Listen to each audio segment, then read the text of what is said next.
I just don't know.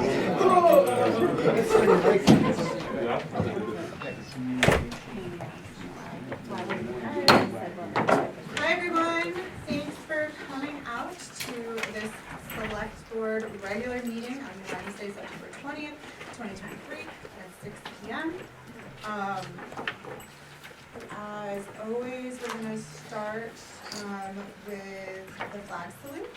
So if everyone can just stand up. All right, I pledge allegiance to the flag of the United States of America and to the republic for which it stands, one nation, under God, indivisible, with liberty and justice for all.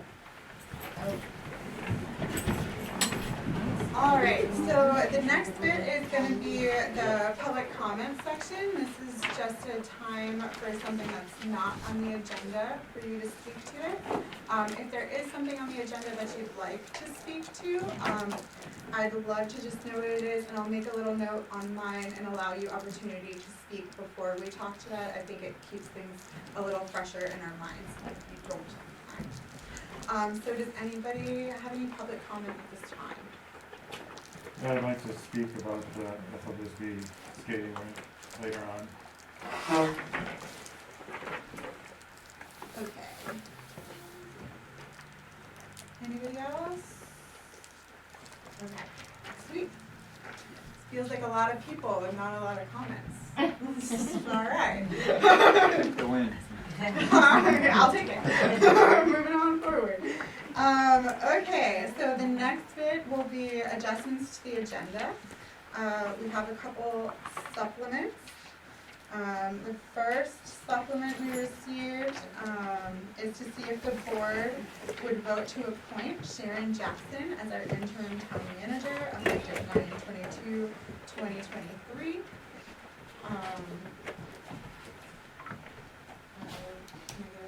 A motion to add that, or do you want to discuss it at all? I'll move to see if the board will vote to appoint Sharon Jackson as interim town manager effective 9/22/2023 to add to the agenda. I'll second it. Awesome. So as I letter these, I would like to keep what's now K as the last item on the agenda, so that executive session, so we're just moving things above, if that's okay. So if I could put that at 11K to see if the board will vote to appoint Sharon Jackson as interim town manager. Is that okay with everyone? Okay. Can I have a vote? Do we vote to add it? Oh, gosh. No, we didn't. We didn't vote. Okay, I was like, I missed that. So can we have a vote to add the appointment of Sharon Jackson as interim town manager to the agenda as item 11K? All in favor? Great. All right, the next item that was put on our supplements was to see if the board will vote to approve the ordinance review committee's rules and procedures update from 2023. You all should have had that available to you to look. It's essentially just adding the updates that we talked about with Jim last time he was here. I just mentioned that we, I don't know if we have it to approve the Ordinance review committee. A second? All right. Any discussion on that? Okay. All those in favor? Excellent. So that will be added as 11L. And then the last one is a motion I'll make. I would like to make a motion for the board to grant me the ability to reschedule October's Selectman meeting.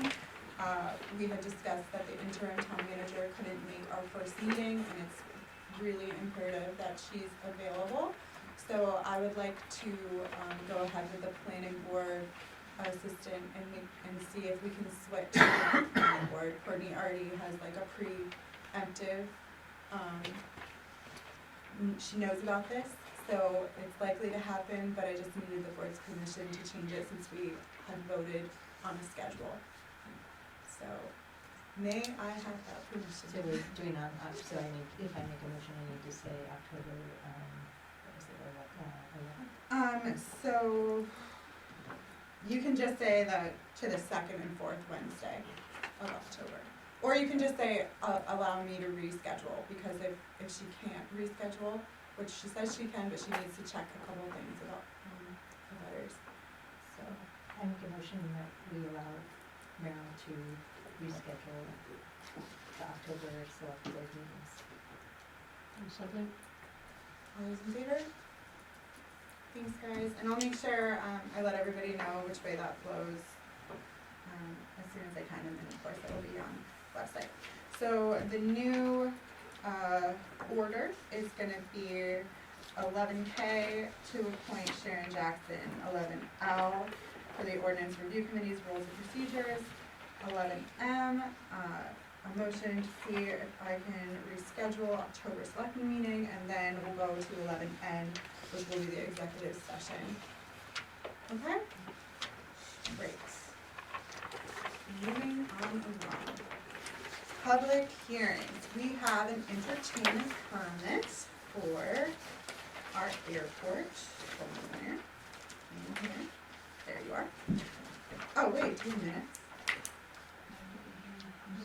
Oh, that's right. Hearing throw me off every time. Randy, do you want to discuss this entertainment permit? Okay. Thanks, sir. First of all, under item G, new business, that's the wrong date. That would be terrible if that's published. The actual real date is October 7th, so if people show up on the 20th, they'd be greatly disappointed. The entertainment exists of Donnie Catlin and Jewel with 2 guitars. So we weren't really sure we even needed one, or if we could get a waiver, because our closest abutter is the cemetery across the street, and as you know, both of our abutters on either side is a silo with pellets and nobody. So it seems kind of silly to charge $150 for 2 guitars and 2 people, but I'll leave that up to you. If that could be waived, that'd be wonderful. The money could be better spent in supporting the event, but that's for discussion, I guess. But the event itself is going to be a fly-in. People fly their airplanes in. Anyone who flies is going to get a free lunch for bringing their airplanes. They're also going to get a free ride up to Sunday River. It's their fall festival. Sunday River has been very generous and donated money to the event. We also have a private person who donated money to the event because they feel it's important that the airport starts holding more community events. And we do too. The authority feels the exact same way. This winter we could have another event. And so these events could have entertainment. They could exist of a boombox next time, but we didn't realize that there was quite the fanfare for one side of the town to pay the other side of the town until we looked into it. So it seemed a little silly, but I'll just share that with you. That's about it. There will be a few antique cars showing up. Next year we plan on doing a huge event. So there'll be a car show and an airplane show and lots of entertainment and things then. So we can revisit this entertainment issue once again next year. But yeah. Thanks, So Randy. that's what it is. Is there anyone in the public that has anything to add to it? The hearing is your opportunity to talk to this specific event, and then we'll move on to actually approving it in the agenda itself. Lori? I think that Randy has a valid reason for the fee to be waived. Okay. Thank you. I would just ask Randy that if we do that some of that entertainment application or that permit flushes out some of the parking, so that way we are aware of how you plan to park. Mhm. If we can just include that somehow, or just Mhm. kind of give me an idea of what Yep. you plan, especially because we have the side of the road closed off there, so nobody can park over the landing strip. We don't want them, oh, well, let's go ahead and park there. Right.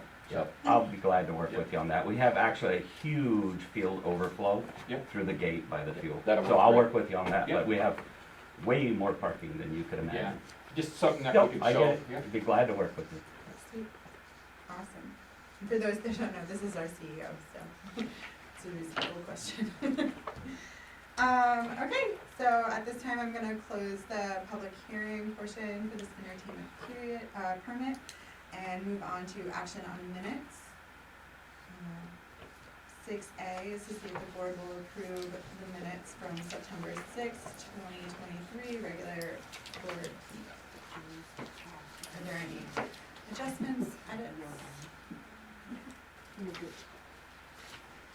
Make a motion that we accept the minutes from September 6th. Second. All those in favor? And I'm abstaining because I was not present at that meeting. Sorry. And the next is 7, acceptance of grants, donations, reimbursements, and sales of materials. 7A is to see if the board will accept an $11 donation from Mary Scanlon for power at the Ethel Bisbee lot for the ice rink. I move for the board to accept $11 donation from Mary Scanlon for power at the Ethel Bisbee lot for the ice rink. I'll second that motion. Any discussion? Okay, all those in favor? Excellent. Thanks, Mary. Town manager's report. Okay, so I have several department heads. If anybody would like to add anything when I'm done with your department, feel free to jump in and yell yoo-hoo. The airport, we'll start with the airport. The updated camera system with motion alarms has been installed. This is also a safety measure. The camera system is, shows a lot more detail and has a lot more scope than the previous one. This will help when it comes to the plowing and will provide some measure for the individuals that are doing the plowing on the runway. The life flight tech came out, as Randy stated previously, and we heard in the hearing, the fly-in event is October 7th. The DOT inspection, we had that. Mr. Tim Lesage came out. Randy went and was in attendance at the scoping meeting with Stan Tech, discussing the ALP, that's the airport layout plan. The airport is in need of crack seal. We have vegetation growing on our runway. The airport did have an incident. An airplane went off the runway. 944 feet of rubber was on the runway before the airplane went sliding off. The airport coordinator did follow the appropriate procedure. He closed the runway. He called the NTSB, the National Transportation Safety Board. The FAA was called. 911 was called. He followed the appropriate investigation procedures. Many thanks to the airport coordinator. The fuel price at the airport has been adjusted up to $6.30. We are still below other airports in the area, but we are competitive. The wastewater treatment plant, in August, we treated 4.3 million gallons. We had 6.89 inches of rain. We have an anomaly of Daphnia detected in our effluent, so much so that our reading was less than 0.1, 0.3 is our limit. The presence of Daphnia is an excellent indicator of non-toxic conditions. Sarah, I'm sure as a science teacher, is probably excited by this. The wastewater treatment plant is starting a program for collection system inspections, which will give an inventory and condition report of manholes and lines. The appeals board is meeting tomorrow. I met with the town managers of Woodstock, Greenwood, and Newry to discuss cemeteries. So we have a concern of cemeteries in the area, with Bethel having assumed the responsibility of 2 larger cemeteries in the past year. We have noticed that we have a concern of accurate records, and some of them have not been updated since 1980, early 90s, late 80s. So with that comes the responsibility that we have to begin some kind of maintenance, perhaps for the select board forming another cemetery committee, maybe considered. I've been looking into a computer system. It's a cemetery information system management. And what that does is it goes and provides accurate layouts of cemeteries. It actually tells you what's beneath the surface. It gives an accurate plot dimensions. It can be used as an overlay over our current GIS system, and it can also provide, whether it's veterans grave, we can out-report, people can use that so they can look in for information. So that would be something that I would encourage the town.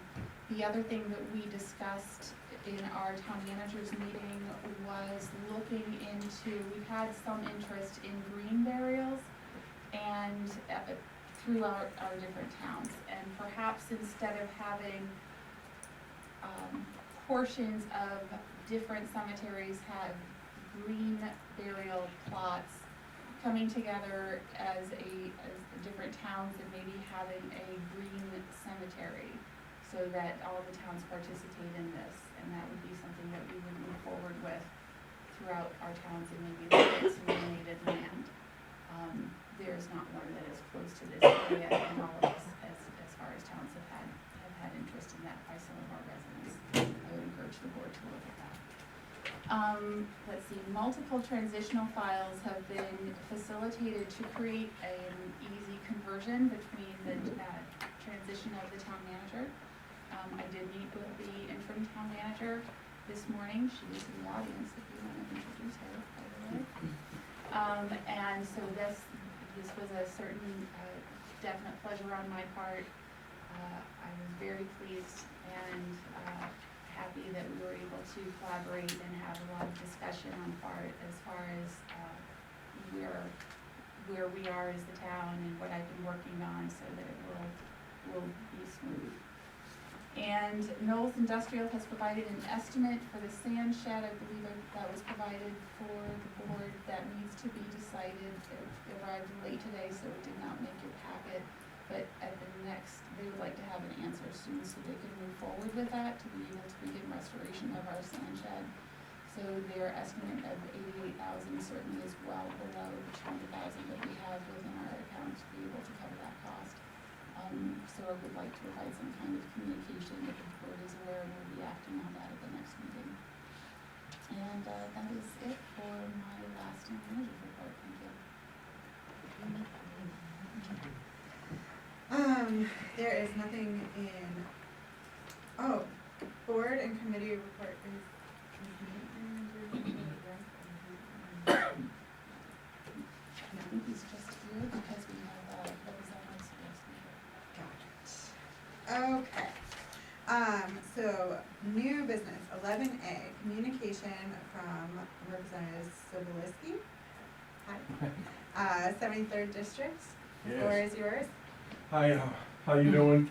My name is Mike Sobolewski. I'm a state representative for the 73rd District. I go from Diliad over to Kingfield, up past Jackman. It's a pretty big area. But this past year, I handled the legislation for the sludge disposal that we were having an issue with. It's the biosolid disposal, which comes from your wastewater treatment plant. And we got a bill passed which would put a 24-month pause on what was causing the problem. The problem was being caused by, very briefly, by in the 130th legislature, they stopped out-of-state construction debris from being brought into the state, and that construction debris was needed in order to be used as a bulking agent up at Juniper Ridge. And once they stopped that, then it slowed down the disposal of the sludge, the biosolids. So we got a 24-month pause put on it. And I've been traveling around to the affected communities. There are 30 of them that were affected by this. And just to give an update of where it stands now, what's going on, it was just a pause for 24 months. So there's a lot of work that's being done in the background so that you guys will know about this.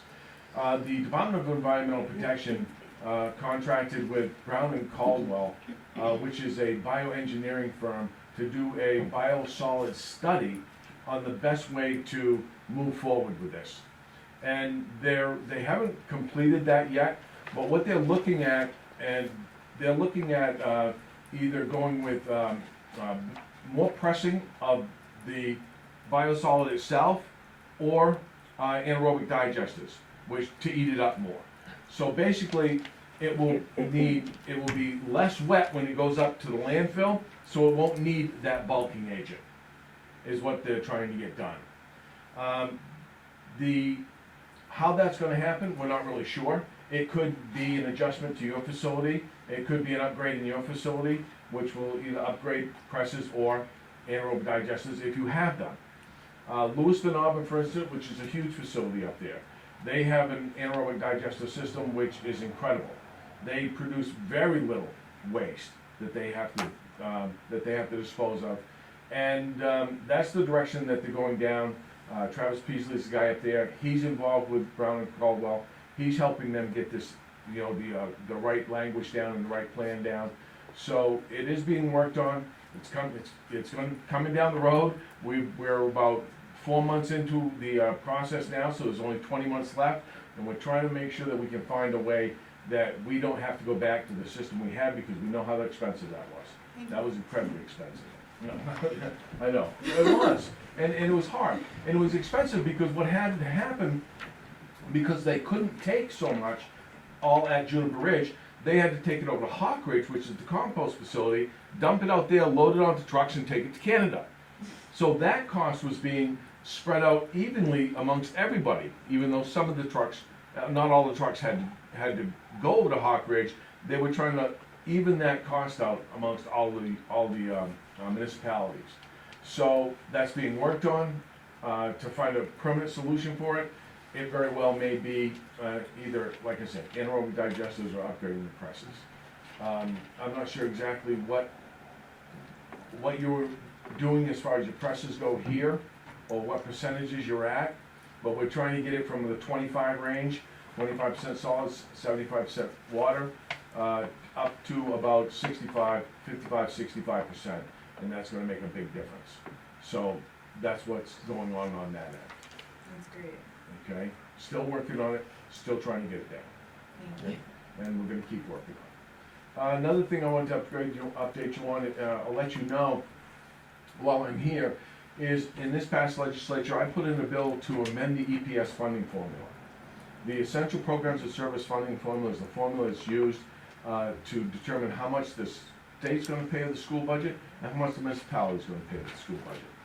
I did some studying and I found that at one point in time, the state was paying 100% of the travel of all students, high school students and co-curricular and extracurricular activities, 100%. And then in the mid-2000s, the Baldacci administration came in and they changed that and put the senior students back to the municipalities and co-curricular and extracurricular activities.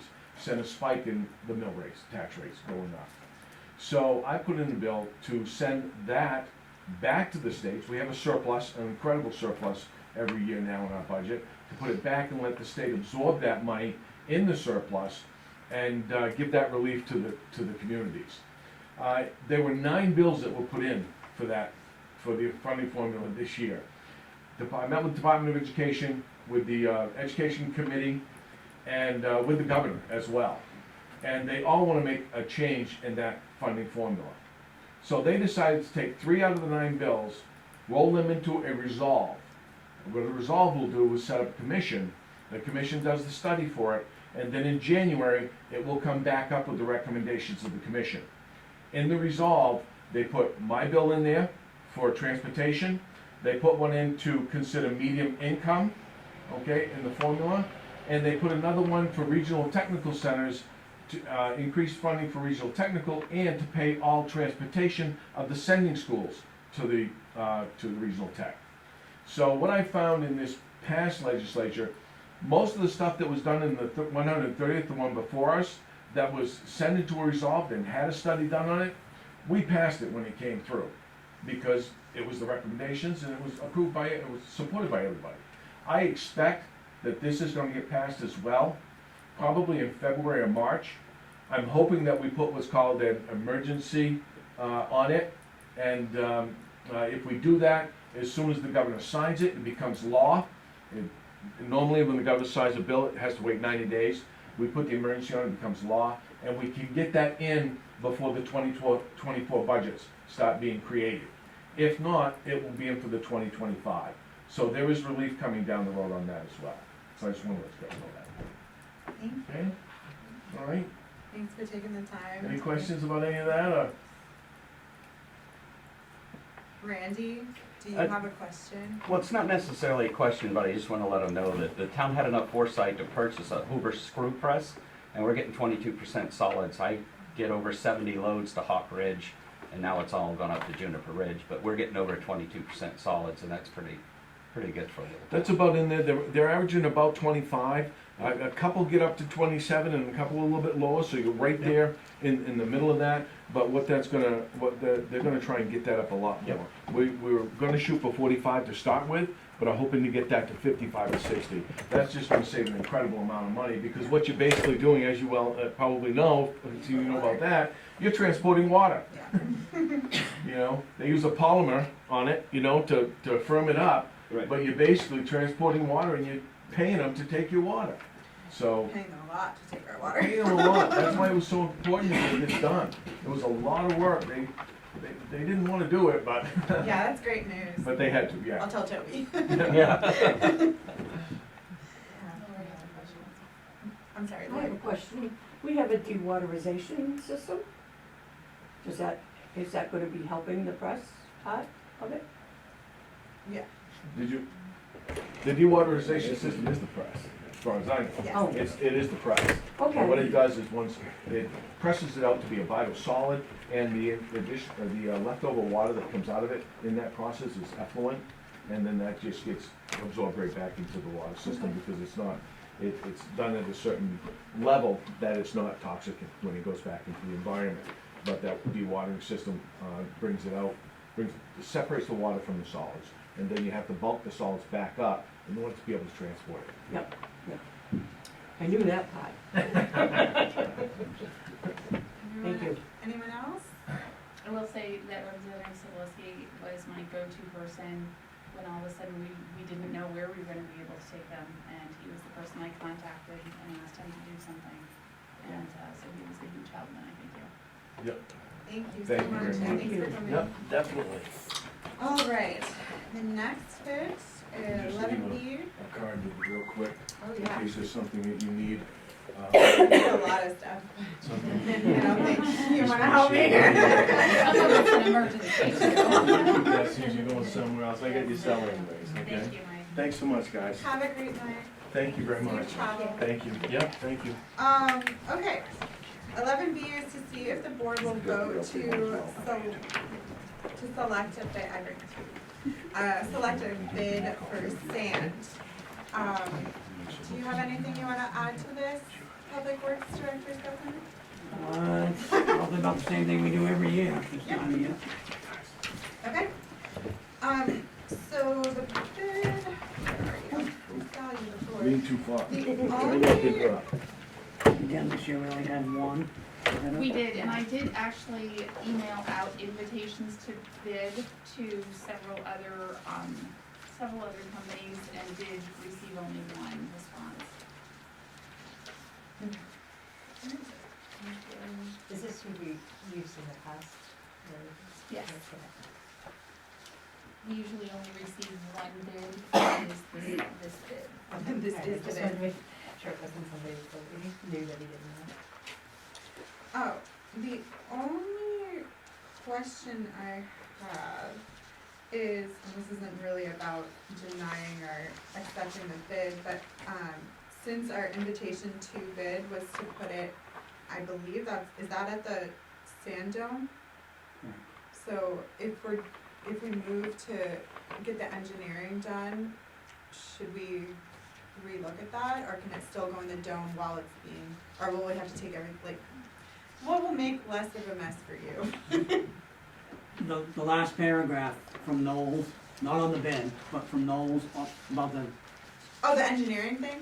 yeah, for the repair work on the dome. Yeah, They said potentially they could have some time end of November, early December. right, That, that's what I'm talking about. that won't, I don't think there'll be enough wall space Yeah, then in order for that to happen. What I would like to do is try to talk with them, maybe get something, for sort of spring. contract towards the spring, Okay, when we have more walls okay, exposed. perfect. That's the only thing, I just didn't wanna say, yeah, drop it all in there and then have it be a giant mess Yeah, in 2 no, we months.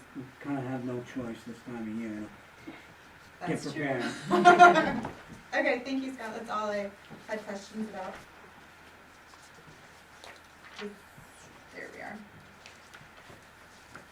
Anybody have any motions to make? I make a motion that we vote to select the bid for sand. The sole bid, so can you state R.A. Tibbetts Trucking and the amount? Do you see it? But yeah, so I make a motion that we vote to select a bid from R.A. Tibbetts Trucking for $41,250. I'll second. Any discussion on this matter? Alright, all those in favor? Excellent. Thank you. Alright, the next is 11C, to see if the board will vote to approve the ice rink at the Bethel Bisbee lot. Tom, I promised you a moment to speak to this. Yeah, my name is Tom Ziccarelli. I live on Mason Street, right next to the former Bethel Bisbee School. So I'd like to speak in support of the skating rink. We've had two skating rinks, one last year and the year before. My favorite was the first one. It was smaller and more conducive to kids and families, but the second one was better for people playing hockey, so hopefully we can find a way to support both things. What I would like to talk about though is some unintended consequences of the grading work that was done prior to putting in the ice rinks. So 2 years ago, in the summer, they did some grading on the south side of the lot to create a little flat area for the rink, and that involved digging out a drainage ditch and bringing in some gravel and flattening it. And it was fine until the spring when that area didn't really drain properly. I guess I should back up a little. The Bethel Bisbee School was kind of on the top of a hill with gently sloping grading down to some drainage ditches on the south and west side, which eventually run into this brook that goes under the grocery store, but that's another story.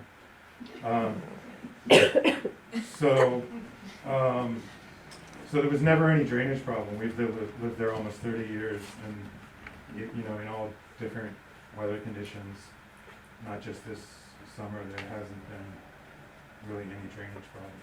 But so the first year, there were puddles forming where they flattened it out because it wasn't draining into the ditch properly. And one of the trees on our property died from probably just changing the amount of water. So the second year, last summer, there was like about 3 weeks of work done, and I'm not sure the exact amount of truckloads of fill that were brought in, but I would guess at least 50. It was a lot. Maybe 50 to 100, It was a lot. because it went on for 3 weeks, and there was probably at least 5 dump trucks a day. Yeah. And they flattened the area behind the Bethel Bisbee School to the west side to put in the larger rink. So there was fill put in, and the bulldozers or excavators, whatever, flattened it out. Several problems resulted from that. One is, well, I would like you to actually go over and take a look at it sometime, especially to see what happened to your yard, to Jan and Eric's yard. There's just a big wall of dirt in front of their house, where there wasn't before. And there's no more gently sloping ground from the center. It's just a big wall, basically. Anyway, the skating rink went in there and it was fine, but this summer the field has just been a mess. The water doesn't drain, there's puddles everywhere, and I think it's basically useless for summer sports like soccer or any kind of field sports. So, sorry for the long story, but I think a lot of you probably weren't aware of this, the work that went on, because it was done informally without any approval from the select board. What I would suggest is, before we either before we go ahead with approving a skating rink for this year, or as a part of it, the condition of it, we try to undo the damage that was caused by the grading work, try to restore it to its previous condition, or correct the problems as best as can be done. And I would suggest bringing in someone with some expertise in grading and drainage. And I'd be happy to answer any questions. That's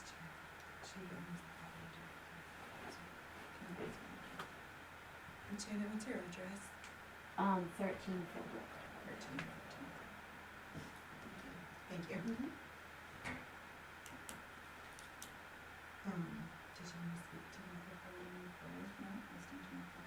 All right, any more comments on Apple? Janet? No, go ahead, go ahead. I'm Janet Stevenson. I live beside the Ethel Bisbee property. I'm a huge supporter of the rink. I love it, and I put in a lot of time clearing the ice surface all winter and scraping and all that. It's awesome to hear the community out there playing. I hear the kids all the time. I love it. I just want to, if you guys could consider the lights. I have shades, so that was a remedy for us. We were able to pull the shades down. Once in a while we would forget and go, oh God, the lights, and then we'd have to pull them down. I don't know if any other neighbors have said anything about it, but maybe just redirect them. I know that was a topic when they created it, but It was a problem for us too. yeah. Definitely a problem. But other than that,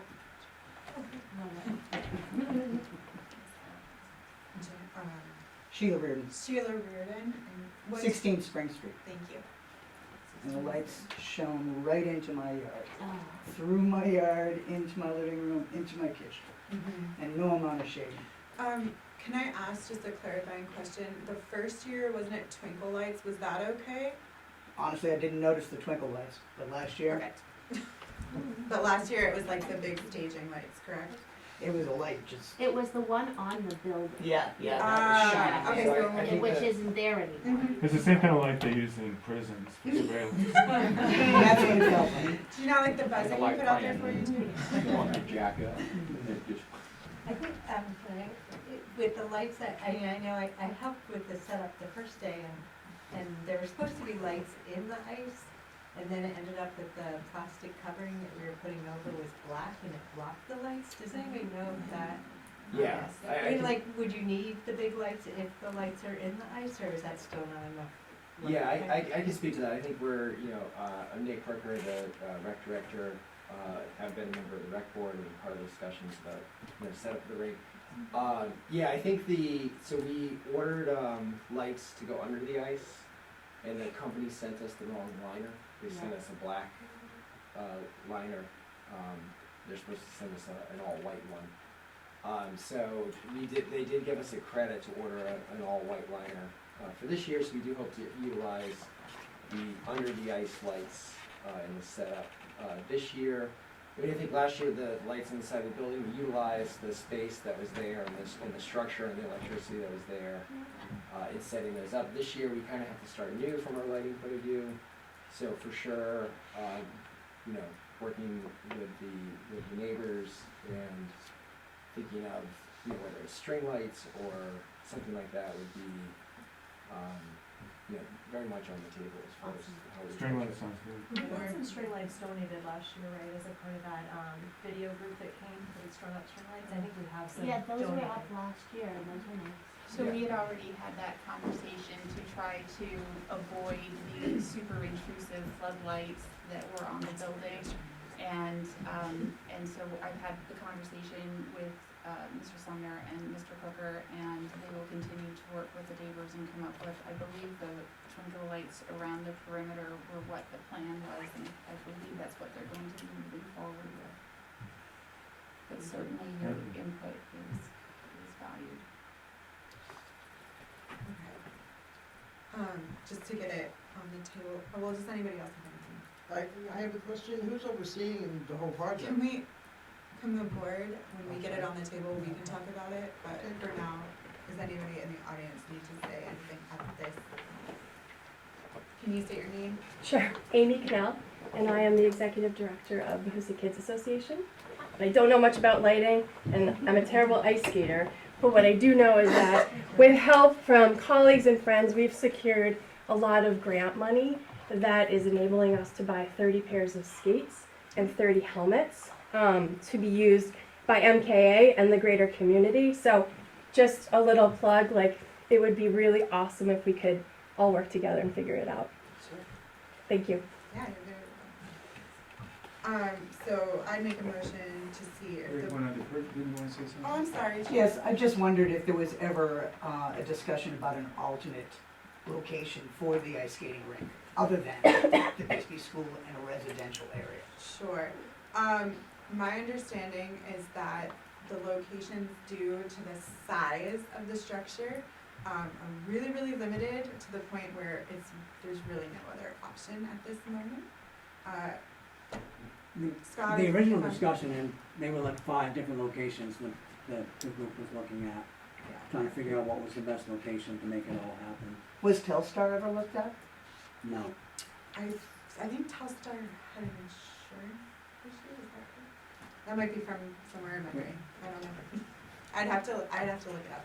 They were looking at all town-owned properties, to Yeah. keep it under the town's insurance. Yeah, that's what it was.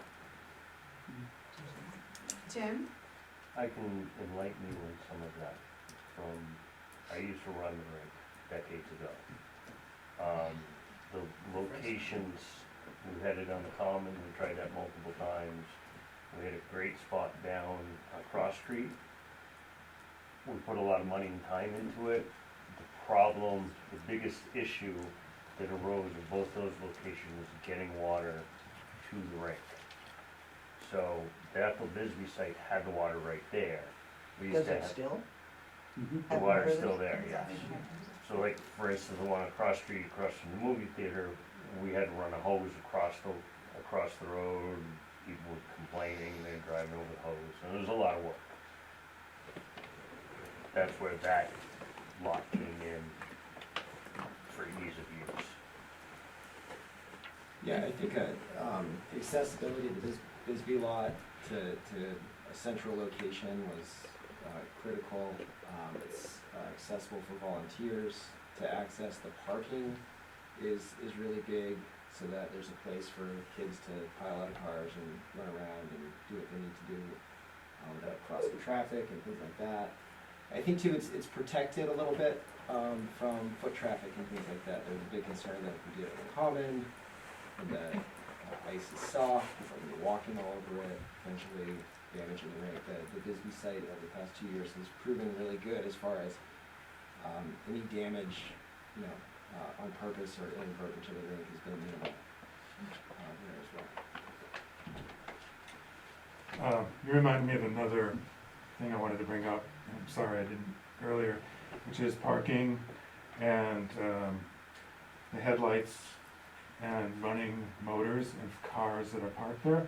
Since there's no place for people to warm up, I think they would tend to sit in their cars with the motor running and the headlights on, headlights also shining into people's houses. Yes. And, sending fumes into the air. So my first recommendation would be that you build some kind of warming house or something to give people a different way to, so they don't need to get in their cars to warm up. Or at least make it clear to people who are parked there that they shouldn't have their cars or their motors or their lights on while they're parked there. That would be much appreciated. Yeah. I think we could do our best with signage and things like that to emphasize that. I think there were signs, but that doesn't, Yeah, I agree. it's a hard sell when you're cold. Yeah. Yeah, I think as far as warming hut goes, we'd have to, find the funds for that. I think it has been discussed as a great idea. I think, if we knew that this was gonna be a long-term location, it would probably be easier to invest in things like that as well. So that, I think that's just gonna be part of the consideration around raising money and finding donations and energy to build a warming hut. Jay, when it was on Cross Street, there was a warming hut, right? It was just, it just got moved there for the season. Yeah, it got brought in. It was actually, the first version was donate by Schiavi. Nice. And then back when they were doing things like that. Elders, the any other comments before? I would just add, so I have two daughters, my name's Karen Bielik, and we have two daughters that have used the rink, and so thank you for all the abutters for supporting it, you know, generally, and hopefully we can find ways to accommodate your needs, but I would just want to mention to the town that I know a lot of these things do cost money, and I, for one, am a resident who supports if, you know, some expenditure on that, or finding creative ways to build a warming hut and to support. My child also goes to MKA, and so you see the whole picture. So I think it's an important, I appreciate the investment in time, and also think it's a valuable investment monetarily for the town, especially too because it's a low-cost recreation activity, which is really nice in a community that also has very high-cost recreation. So it's a nice balancing, I think, for families. Thank you. Alright. Any more? Not seeing any. So I'd like to make a motion to see if the board will vote to approve the ice rink at the Ethel Bisbee lot. Second. Let's have a discussion. Any thoughts? My question was, is there anyone who is overseeing the whole project? I mean, there's a complaint about the drainage and the piles of dirt and everything. Who's in charge of all that? Well, the town manager is in charge of the land in Bethel. So looking at the prep work for putting the ice, the rink down, so Department of Public Works goes and corrects that. Do you guys do the site work, the prep work for that? They had a bunch of volunteers. We did the prep work for, on the lawn, yes. Correct. But then as far as putting the actual rink down, the volunteers with the rec board, ice rink part of the rec board, they handle that. So who's paying for the fill that's being put in there? So the fill that was, you mean the fill like after? No, before. The fill that's in January. 50 truckloads of fill. It'd be interesting to know where that came from, who authorized it, and all of that, because I don't remember hearing that in a select board meeting. Scott, do you have? It was all donated fill. Okay, perfect. Did it come to the board? I don't remember hearing. It started, yes, when the initial. So somewhere we'll be able to look up on an agenda from last year that we did. It's been like 3 years in the making, type of thing. So in other words, this bringing in this fill was authorized by a select board 2 or 3 years ago. Is that what I'm hearing? We had permission to do it, yes, we didn't. 2 or 3 years ago, and it was Yes. done last year. Yes. We had permission to build a smaller lot. We did. Then they wanted more room for the bigger rink that got approved through the whole budget process and everything else. So then we were asked if we could do more. So we started moving some of the fill, grading around. We got some donated fill, but I just don't remember hearing anything of this nature last year. I don't believe we're gonna find it on an agenda. So then we fast forward to now, to where the lot isn't in a condition that drains water properly. And now we're looking at throwing another skating rink on top of it without correcting some issues that we have. I think the problem, we have a few puddles in the low spots that, I mean, My And so it opinion- is, it's not correct that the water is not draining out of that lot correctly. Is it draining out correctly, or is it not? I think what he's referring to are the puddles that have formed in the middle of the lawn, because we didn't get it perfectly. No, there's more to it, and I would have asked you to That, look at it yourself. I don't know what happened to that edge where your trail comes down on that corner, that's, So we've had torrential rains this year, we've had a lot of water. And with all the work that Public Works has had to do with correcting our roads and all the ditching and stuff like that, the fact that they've not been up to look at an empty lot to see whether or not it's been draining properly, I would give them a little bit of leeway and say before the ice rink goes in, certainly they will go take a look and make sure that everything is the way that it's supposed to be before the ice rink goes in. we can, I mean, this is the first we've heard of first I've heard of an issue with the Yes. the drainage. I mean, we didn't touch any of the drainage ditches around the perimeter. We just cleaned the bushes out of them. It's the contour of the land has been significantly changed. Yes, yeah. It doesn't look anything like it did before, and the water doesn't drain the same. I think it's an eyesore. I think it's a mess. So this is the first we've So- heard of it. Obviously, Cross Excavation did some work on it. Since the school's been. No, I'm talking about the work that was done over the last 2 summers in preparation for the ice rink. I'm gonna just ask that we have to address me when just be careful with the crosstalk. If you have a question, if you could address me and then I can address it, let's just keep it tight. So yeah, we're hearing there's some obvious problems with the property. I think, I mean, it's. Thank you for bringing it forward. Yeah, yeah, thank you for bringing it to our attention. So everyone wants an ice skating rink. I don't think there's a soul in Bethel who would say, we shouldn't have an ice skating rink. I mean, that just doesn't, that wouldn't make any sense.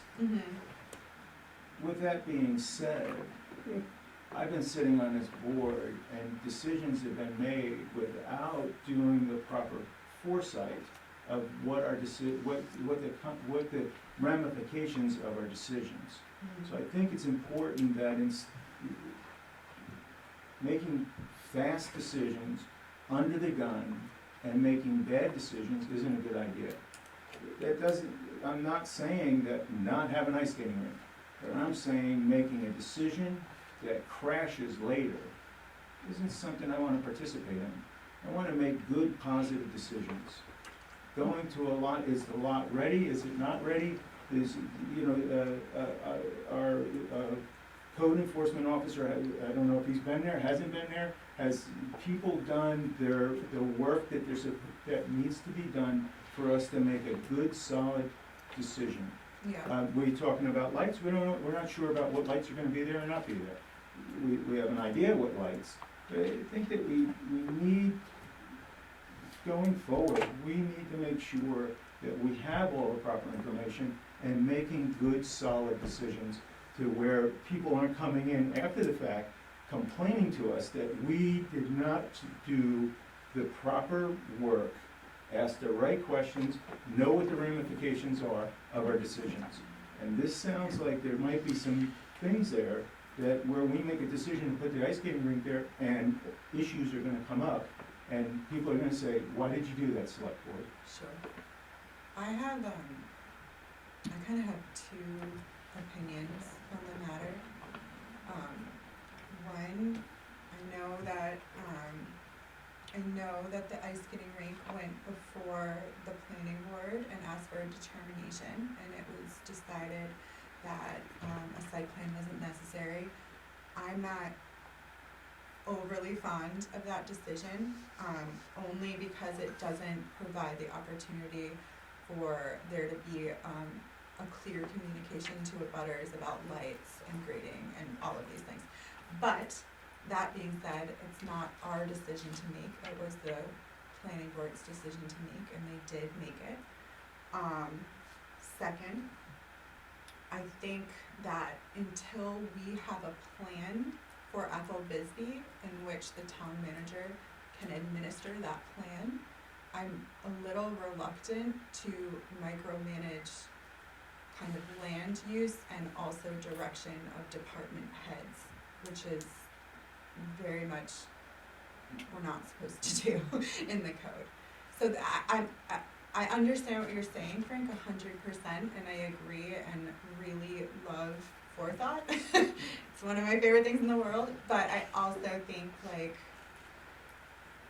we're kind of here in this moment, and the skating rink is paid for, voted on by the town, voted to expand on by the town at this year's town meeting, and I mean, at this point, I feel like all we can do is recommend some oversight and recommend that certain things happen, but I don't know if we're I'm all ears to know what that is.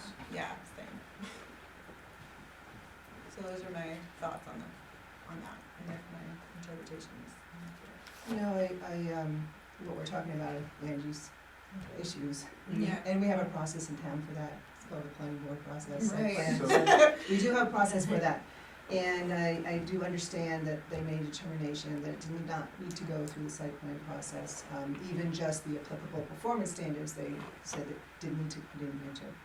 However, we do have a different situation now. I would just like to hear an overview of how we believe or where the rink's actually gonna go. And it's a different time right now because we don't have a building there. So it's a complete change. It's not change of what you're gonna put there, but it's a complete change on the landscape. We don't even have a diagram of what it looks like, what it's going to look like, where the parking is, That's because that's not our purview, that's the planning board's purview. And so we're here now looking at it, and to approve something, we don't know what it looks like. But are we, So I think the planning board might have made a mistake, and we can address that. I was We don't- wondering what we're, I mean, are we approving, because like you said, it's a planning board decision. I mean, And I it's- agree it's- with what you it's said. the I decision just that's wasn't been made. sure what we're voting on then, because like, it's okay, and, but is it because more money is needed that we need to vote, or, that's where is that I'm hung up too. I yeah. don't quite understand why we're being asked this question, because we don't have a plan for the Ethel Bisbee lot that's requiring the town manager. So I just view it as like, if Scott wanted to put snow on the Ethel Bisbee lot, would he come to the select board? No, he'd ask the town manager to manage the town. And so another department head, AKA the rec department head, says, hey, we have this program that's written into code for us to do, and also gone to the town to ask for permission to do it, and the town granted that permission. I'm confused as to where our role is in this. I think it's the location. The town appropriated funds in order to have a skating rink and to have a skating rink program, and they're looking for a place to put this. And this, I think, it's a temporary location to be able to put it at least for another year. Again, in support of skating rink, it's wonderful. And I think that's what they're coming to do, is to see if they can use the town property for this winter for their program, which I would be in support of. I would hope that there'd be some reconsideration of putting it through the planning board to look at the performance standards that affect this particular code, the lights, the parking, the drainage, and to address that in a formal process, so abutters are informed, and everybody is well communicated to. Just because you go through site plan doesn't mean you have to do every single performance standard is applicable. Yeah. So that would be my thing. It's a change. There's not a building there. It's a total change in the landscape. But that would be what my comment is. John? So- Oh, sorry. Just I would add one thing from code enforcement side too. I mean, if you change your landscape or you change the size of your rink, you go from one size to another size, that should initiate your replanning, go back to the planning board, and then you should be able to provide the planning board, which, like I mentioned, that's one of the reasons the entertainment application will pull some of that stuff out. Will identify your parking, identify what you're gonna use for lights. But I would say, as far as part of the planning board, when I would submit my plan to have a rink, I would have included all my parking, I would have included the lights, what type of lights, what the illumination of what that was, and then your spring restoration. What do you do during the spring restoration? Do you put erosion control devices around there? Do you put silt fence to control your erosion of the rink should it start to erode? And I think that that should be part of the roller rink's responsibility, not the town's, because the roller rink uses it, and then it should come back as a maintenance or prevention measure for the next year. Sure.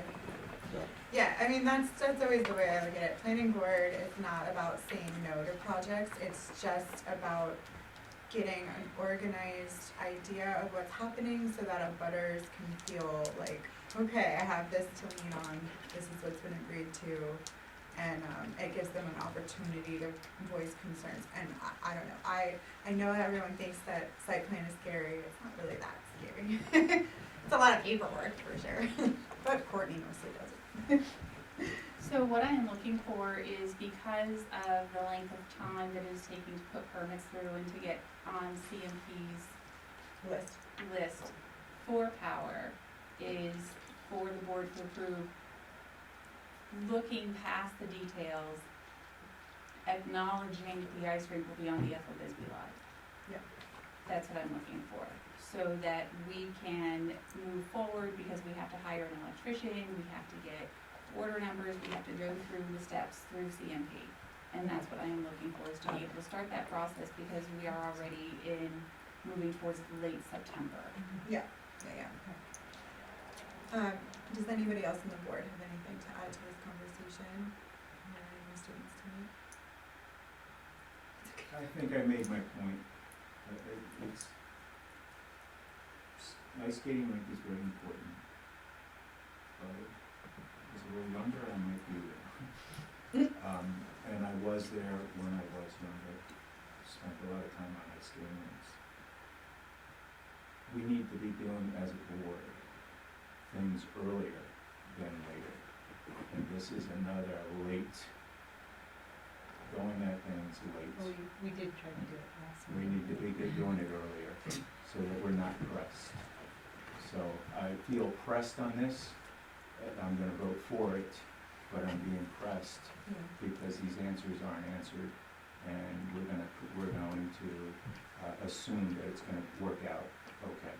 Yeah, I guess, before we vote, the one last thing that I wanna say is just that I hope that, the rec board takes the opportunity to listen to the abutters and care about their concerns. I know that there's no site plan for them to adhere to, but I do think being neighborly is important. And on that note, all those in favor of approving the location for Ethel Bisbee ice skating rink? Okay, great.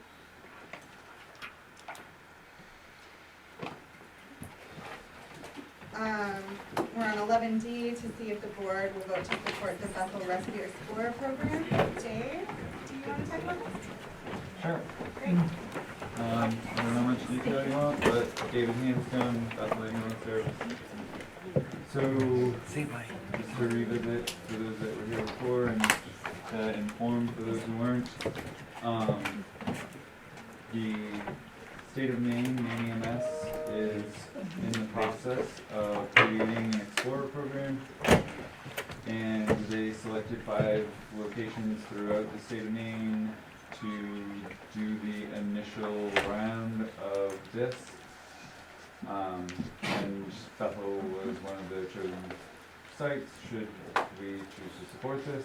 Awesome. What this does is it allows young people, it specifically cites 16 to 24, I'm picturing this being your 16 to 18-year-olds, who are looking at what do I want to do in my future, and it allows them to kind of do an extended job shadow.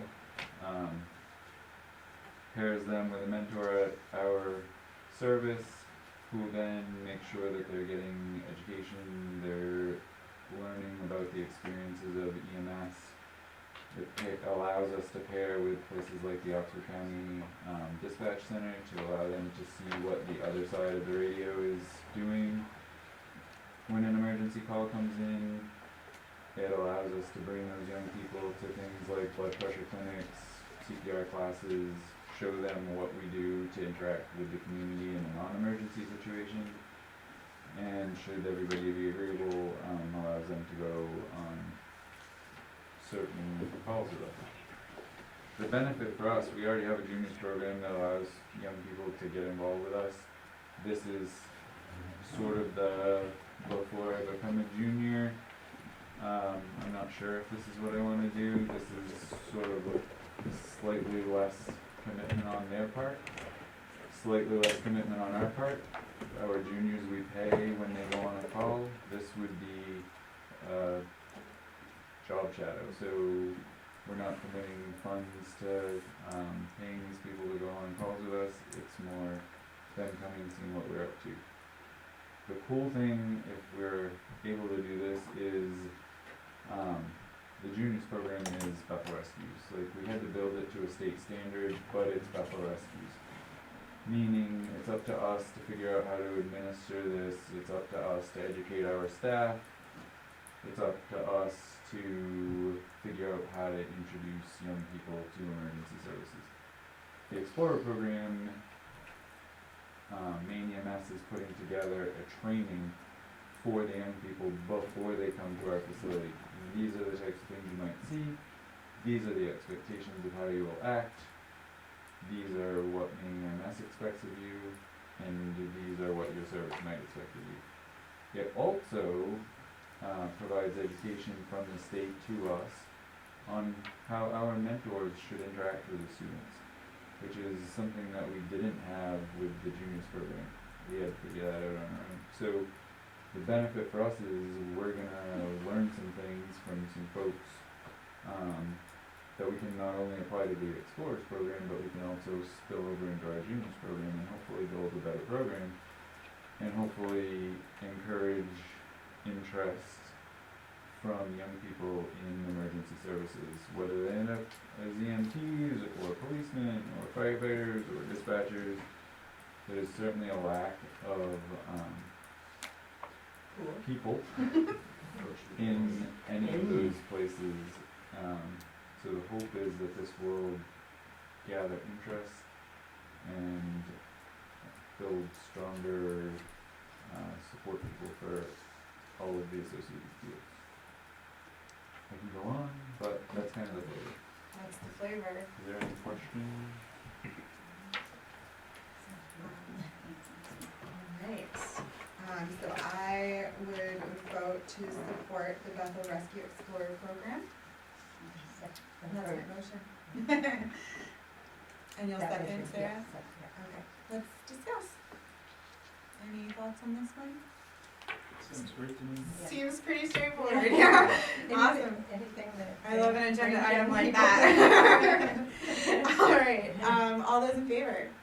Excellent. Good luck, Dave, that sounds really amazing. Thank you for figuring that out and getting chosen, that's pretty exciting. That was amazing. Yeah. 5 sites throughout the state, and I mean, that's from Yeah, well done. York usually, to Presque Isle Get it, to Dave. and 30 usually years, they you're killing it this Hancock to month. Jackson. usually they target the big boys, so Yeah. for a relatively small service like ours to be chosen. It's really good. Surprising. Congratulations. Congratulations. Okay, 11E. To see if the board will agree to waive the initial bid process for engine 2, the 1991 Ford LTL 9000, and allow the property to be posted on commercial fire trucks apparatus sites. So this is the truck that we are replacing with the one we've already agreed to, just as a background information. Can I make a comment on that one now? Absolutely. As a fire chief from another town, I would strongly urge you guys to do that, Yeah. because you put it out to bid, Mm-hmm. highest bidder gets it, that could be, you know, your minimum bid. Yeah.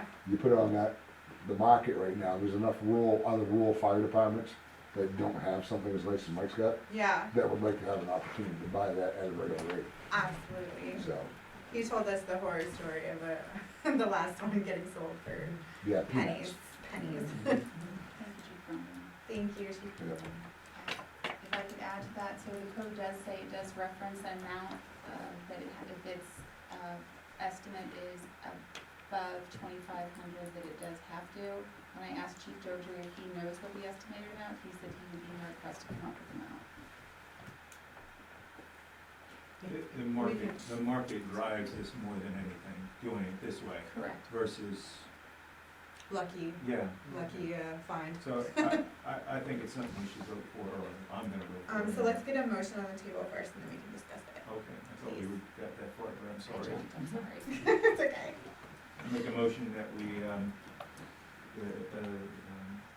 agree to waive the initial bid process for engine two and go to to posting the truck on trucks apparatus sites.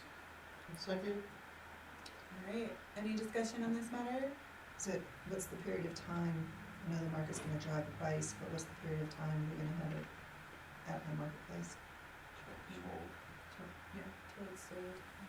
So it's just gonna be, if they don't get enough, you know, if that amount sits there for several weeks, and they'll go with that one, I or would leave that to discretion of the chief, quite honestly, as he's the one on that. just didn't know if you had any overview of how it works. I mean, I'm sure if they get no bites, they'll wanna go through the bidding process anyways to get it out of their Inventory. yes, exactly, thank you. Into Mike- that type of night. Mike seems pretty shrewd as far as understanding how to sell a vehicle for In a as good much way. as he can. He seems to know how to buy them right. Mhm. I would assume that he knows how to sell them right. I Just took the making that recommendation assumption from him, that he's yeah. lived here all his life. Yeah, absolutely. I just didn't know if anybody had any Understands that. information about it, so. That's a good question to ask. Are we ready to take a vote? Alright, all those in favor to waive the initial bid process for engine two? Perfect. We will make Mr. Jodry pleased. It's hard to do. Salesman of the year. Okay, ooh, fun. Alright, F, to see if the board will approve the applications for victualers and lodging for the Elizabeth Inn. Great.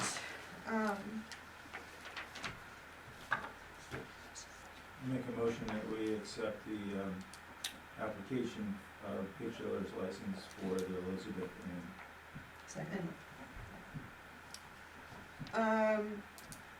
John, do you have any opinion on this one? Everything in order? Yeah, Sound good? everything that I've seen has been in order. I have not seen any records as far as anything posted. Jeff, Susan? Yes, they've approved, they approved their, racetrack, which was the biggest. Thank you. Any discussion further? Alright, all those in favor? Great. Alright, now we're getting into the juicy ones. 11H, to see if the board will vote to approve the changes to the interlocal solid waste agreement and forward the. Oh, I just crossed it off, that's why. Sorry, Brandy. You waited all this time. 11G, to see if the board will vote to approve the entertainment permit for the Bethel Airport's fly-in event on October 7th, 2023. I'll make a motion. Can I ask a question before you do that? Sure. I appreciate that. One of the things on this, you guys voted to accept $11. And at the airport, people might want to give us $20 here, thanks for what you're doing, $20 there. It seems silly to make $11. Shouldn't there be a threshold that says if it's more than X, maybe? We got a $2,500 donation, we ran that by you, because obviously, that made sense, right? We're trying to follow the rules, but if somebody wants to give us $10 to hey, thanks for what you're doing, here's $10, we've gotta run that by you guys I believe at the event? it's more of the record keeping, Randy, so Okay. like someone could look back, like say there's like $10 here, $10 here, $10 here, and they're like, we've given, over the years, we've given hundreds of dollars. Right. And then where's the record of that, other than an accumulation into account? So my they're point would be that we would turn that into Amy after the event. People give $10 Oh, here, yeah. $10 there. Yeah, and Hey do all Amy, here's one. here's $300 that they handed us for the airport. Oh. But to come before you and ask for an $11, I'll pay you for some electricity is. I just Yeah. think that's silly, really. I mean, Sounds like a petition for a code change. Yeah, I mean, currently I don't think there is any threshold as far as I'm concerned. It's not in the code. Yeah, it's not in the code. And it goes beyond, you know, if we get into donations and grants and such, and it needs to have the legislative body approve all that. But Yeah. in your particular case, accepting in-kind donations from citizens, I would just collect it And give it to let us Amy. know, Right. what it was and. Yeah. yeah, I just wanted to clarify. Thank you for doing that. But I just wanted to clarify in an event like that, or even if there's a skating rink fundraiser, when Yeah. people start throwing money, at the end of the fundraiser, you give it to Amy to account for it, right? So Sure. there's your checks and balance, if you will. Anyway, seems silly, but I think it was to, I mean, yeah.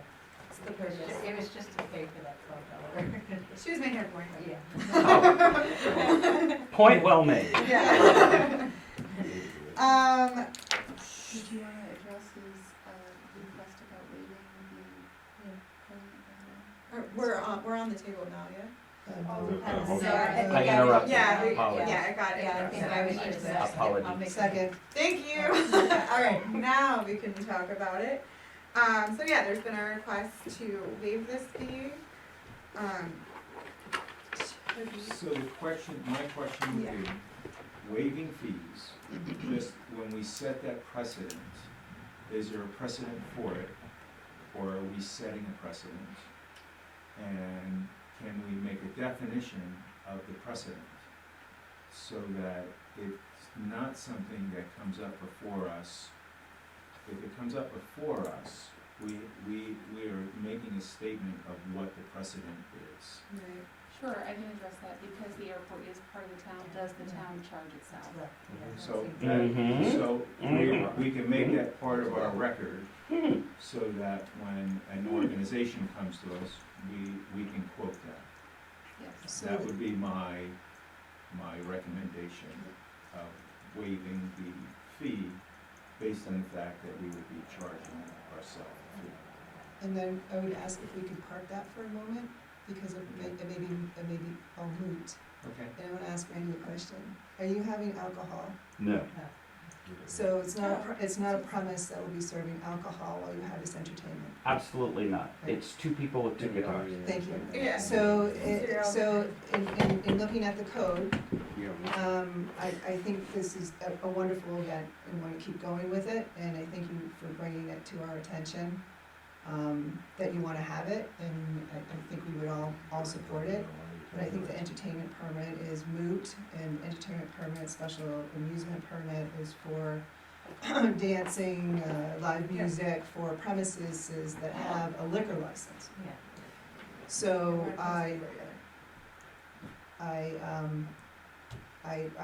would say that the permit piece of it is moot, and happily support having an event, a town event on town property at the airport, to be there. Great. Thank you. I got a little question, like, where'd you get the 30 seating capacity?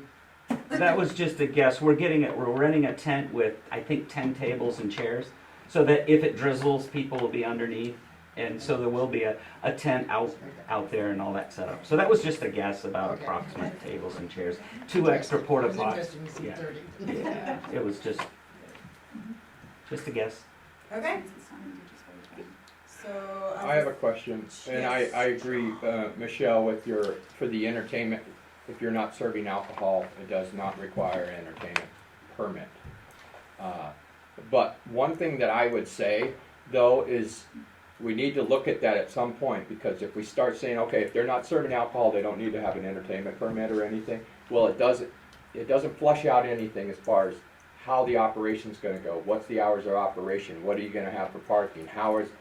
who's gonna handle security should something happen? Those kinds of things, that's what I'm worried about.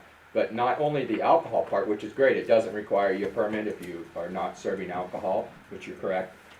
But we need to have something in place at some point, so when people do have entertainment, it puts all that stuff down and it gives us information And to have I think an you make some ordinance really on. good points Yeah. on that, because I happen to agree there's some impact when there's an event, and it would be something more like a mass gathering ordinance, and maybe we can take that up again Yeah. to see if that's something we wanna go forward with. That's great, appreciate that. Fill out our ORC form. Okay, are we ready to vote? So so if you vote, since it's not necessary, if you vote it down, then it just dies. And then we could make a motion to support the event on the town property. There's no permit. There's no permit for the fly-in. No, but we've already made a motion, so I think we So have to vote. there's a motion and a second to approve the permit, so if you vote it down, Then there's no permit. Yeah. Yeah. Okay, so all those in favor? All those opposed? Excellent. And I make a motion, symbolic, to support the fly-in. Good luck with it, hope the lot will come through and see Bethel, and to have it at the airport on the town property. I'll second. So you're just to make a motion to Symbolic. approve the event. Well, On the property. and Frank's second. all those in favor? Thank you. Okay, anyways, 11H, to see if the board will vote to approve the changes to the interlocal solid waste agreement and forward it to the town's attorney for review. Anyone in the public have anything to say about this? Lori?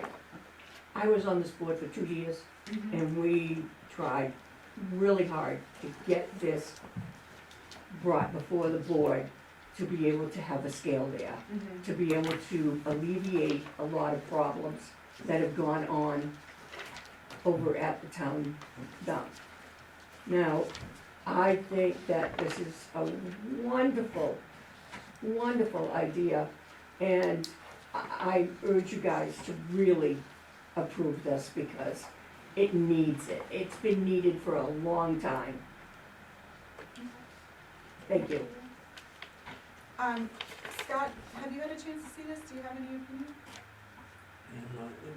This is the one that you weren't at the last one, but you were at the one before, and so these were the numbers that we worked on previous, where we divided it equally between the three towns, and then we worked with the population and the valuation to divide up the numbers.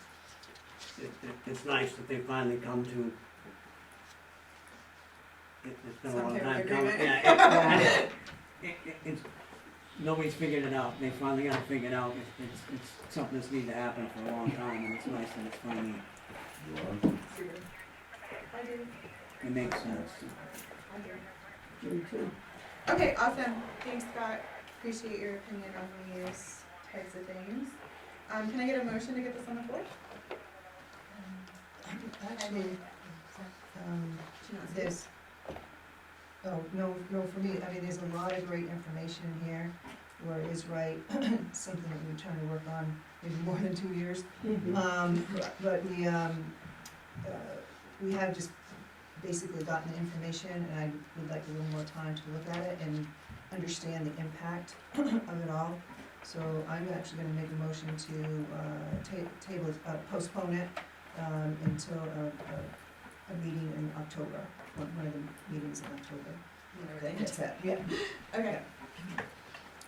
Need a second? I'll second. Okay, let's discuss. Is there any, is there a deadline on us needing to make a decision on it earlier? I mean, like, does that finish? No, other than the other two towns were taking it to their board as well. I haven't had a chance to speak with the other two towns To see where they go. to see where they were.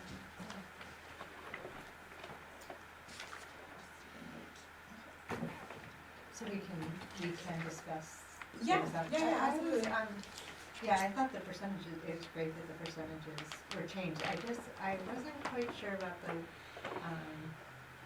the B one with the number, like, so it says Bethel 60%, Newry 30%. Where are you? I'm sorry, I'm on page 22. Oh, 8B? No. Yeah, Yeah. allocation of Oh, that's costs. right, it's okay. Alright, so it was Allocation. 8B on page 22, and so it has, so this is for metals and construction debris. Mm-hmm. And so it's Bethel at 60%, Newry at 30%, Hanover at 10%, so that makes sense that it adds up to 100%, but then when it goes down with that calculation with valuations and population, Mm-hmm. I mean, it shows that it's like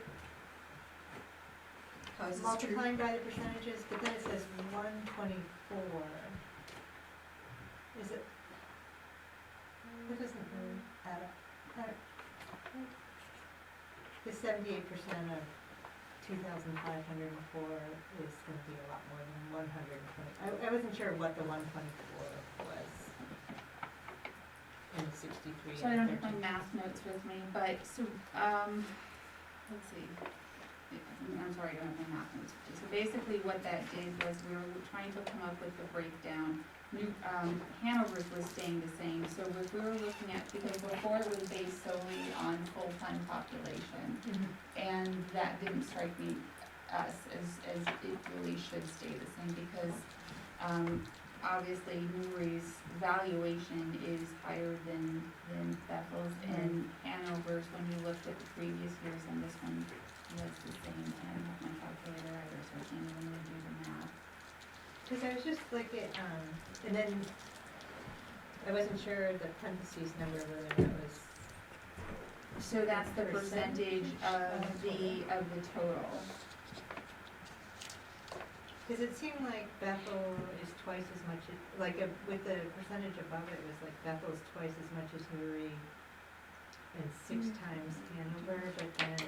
I think what it is it's the percentage of the total population is the parentheses, the 78%, because it's the 2,500, 411, which totally shocks me about Newry, but 286 for Hanover, so Hanover is 9% of the population, the inter-regional population, whereas Newry is 13 and Lyra is 78%.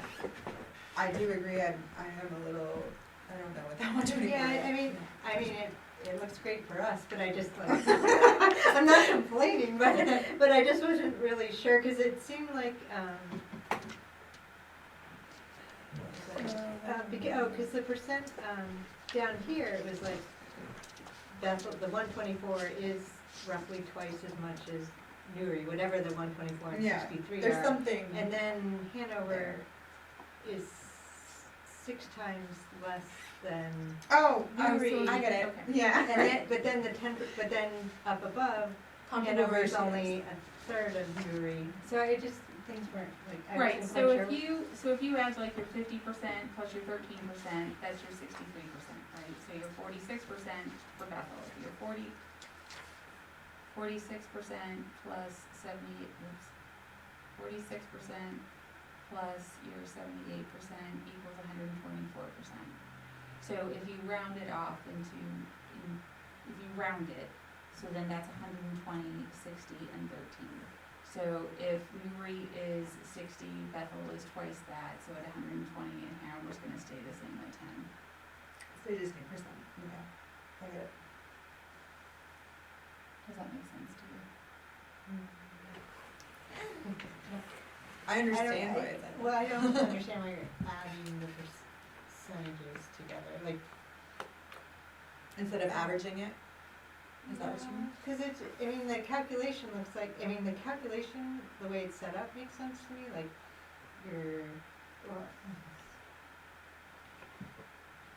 so like the 46% is that Bethel. So, let's see, Bethel, 547. We don't necessarily have to do this either, like, if we're tabling it, we can talk about it. Right, but I won't be here Until we tomorrow. figure, I don't wanna be here all night, like, I just was. So I need to look at it some more. Yeah.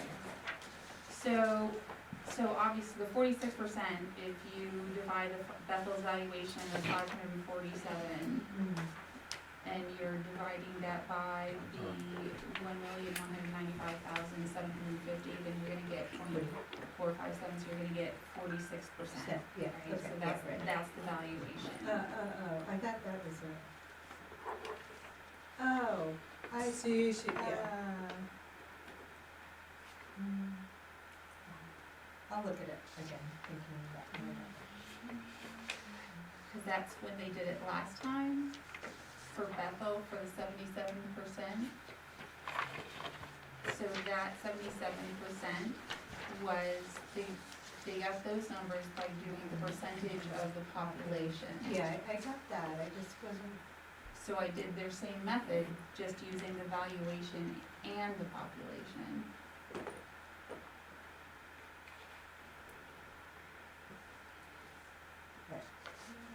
I'll put it up. She's like, oh, it's Natalie math. No.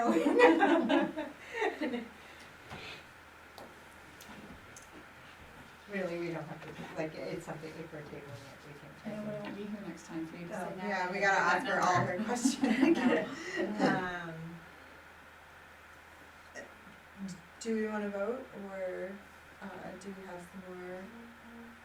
Unless you want me to be here at the next meeting, that you're discussing this, and I'll be here to explain it. Wasn't sure. But I can stop in tomorrow if I look at it or not. Do we have a second on the motion? Yeah, there's a, it's on the table. Can I To add something? postpone. With the equations that she's talking about, they were very archaic. They went back to when the original agreement was done back in the 70s, I think it was. Yeah. And so what Natalie has done is she has brought it up to the 21st century, or 22nd century, whatever it is.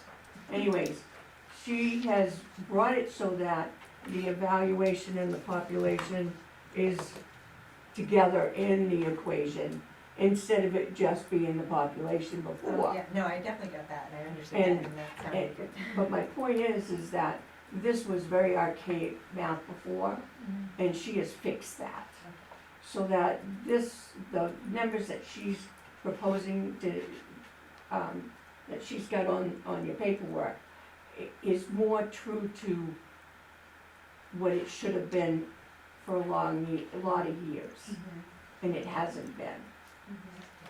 No, I think it was great, I just didn't, I was just trying to follow the math and I could. Did, I'm sorry, I'm not seeing the page where it says see notes unless it's the notes that are written on here. This is the note?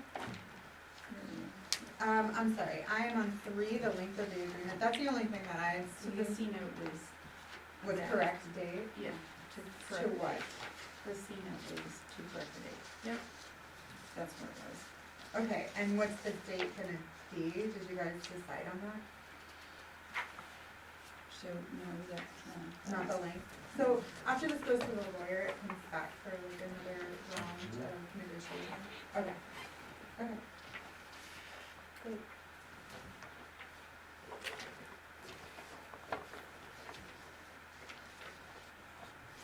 Are we ready to vote? Yes. Yeah? Alright, all those in favor, oops, sorry. What are we voting on? We're voting on the postponement of this, And it is postponed, not. not a table. Yep. that's what I'm talking Yeah. We'll find out when this October meeting starts soon. Alright, all those in favor? All those opposed? Okay, moving on.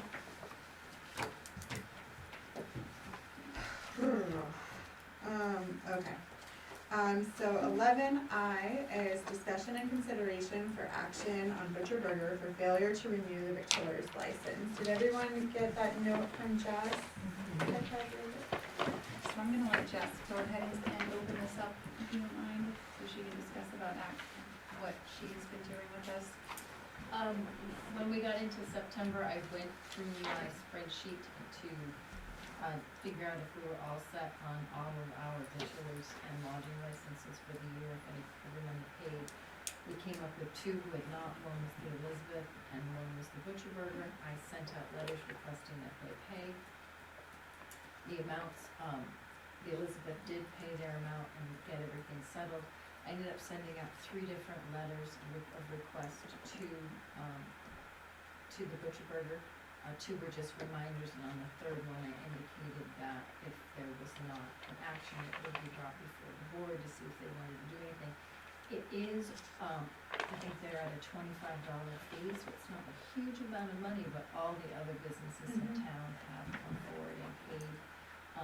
The few others who had not are no longer in that. They either have gone out of business, they've left town. I went through all the ones that we had left and came up with these 2 that were still in town doing businesses as either butchers or lodgings. I believe a code enforcement officer has been by as well to talk to the people at the Butcher Burger. I've never gotten a response back. I've never gotten the mail back. You know, that sort of thing's quite often, if it's not the right address, I at least get the mail back. I just felt it should be brought before the board because all the other businesses in town have paid their fees. They're not huge fees, but they have paid their fees and gotten their bachelor's licenses. Thank you. John, did you want to? Yeah, so I have gone by there twice, spoke with the back manager twice, and he has reached back out to me saying and I believe, did you receive a payment of the $25? You just couldn't clear it because of the grease trap cleaning or something like that? No, the Elizabeth has paid. That was the one that they paid, but I reached out again because when they sent the application in and they paid their fee, they had not cleared the grease trap issue. Yeah. So I reached back out to them. She got confirmed the grease trap situation. That was all taken care of. As far as I know, and I did take a look as far as receipts go to see if there had been a receipt or a payment to Butcher Burger that somehow came through that I didn't see. So I did do some receipt search to see if there was a $25 fee in regard to that. Did not come up with anything. So they haven't paid the fee either then? Okay, so what I received from the back manager, and I apologize for your name because it changed a couple of times, but they receive their grease trap information twice a year. They do it every 6 months. Frankie may be aware of how this goes.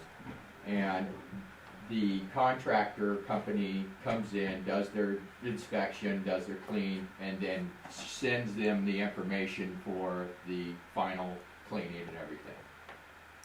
That's what I've requested that they send. Their next cleaning is scheduled in November. I asked them to go ahead and send me what they had previously, so that way I can get in front of Jessica to go ahead and then get the fee paid.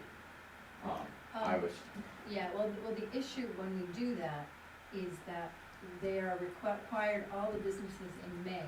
We don't require them to be up to date as far as May with their grease traps. We just want their latest, most current point. If it was 6 months previous, we just want proof that they have within this last year cleaned it. So waiting for their next one is not what we need. What we really need. We're not gonna wait. We're gonna go ahead and get to pay the $25 fee and provide proof of their most recent grease trap cleaning is essentially what the Bachelor's is trying to do, so that we know that they have done it. And like I said, in this case, we haven't received the fee. We haven't even received any communication except until John went regarding this. We sent the initial letters out before the May deadlines, and hadn't had any reach out as far as they were concerned until John went and had a discussion with them. Like I said, it's not a lot of money, but all the other businesses in town have abided by our request to be. This is just too easy to take care of. Yes. It's just too easy. Fill out the form. One of the simpler forms in town. Figure out the cleaning, the last cleaning, and send it in. It's just too easy. And they might have, and I'm sorry to address, but Frank, they might, between Randy and myself, I have not reached out to Randy to see if he received anything from them, but I mean, since I've contacted them, they have reached back out to me, they're working on getting the information back from the contractor to send to me. Did they give you a deadline when they're gonna complete that? I asked them, that I reached back out to them today, they were supposed to send it today, so I haven't checked my email since this evening. I have not received it since 4 o'clock when I left. I mean, can you go down there again with the letter and a blank application No, and this just say? this is not a CEO thing, this is a town clerk thing. The communication is supposed to go through the town clerk on this. Okay. And this is my responsibility to see that they go out, the letters go out, and that they are paid. I'm the one that issues the victualler's license. And they are required, I mean, it is a May deadline, they are told they need to do it by the end of May, and a number didn't, and they went through the summer and stuff like that. It's just now we're into October, almost into October. No, you did everything you were supposed to. So they haven't communicated with the town clerk, and the select board sets a penalty. So, is it in our code, like what the penalties are, the prices?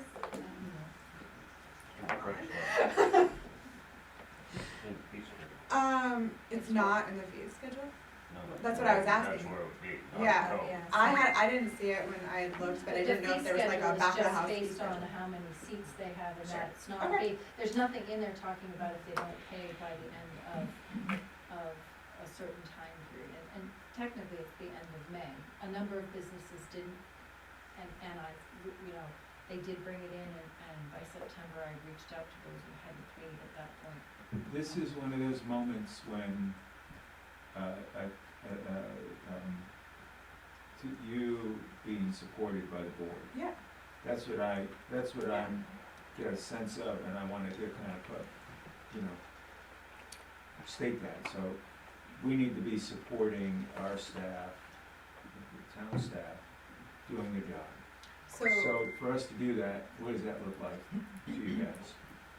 I mean, I got an idea in my mind. It's either. And I don't know what's happened in the past, if you've ever had this situation, and what has come up as far It's as. such a simple form.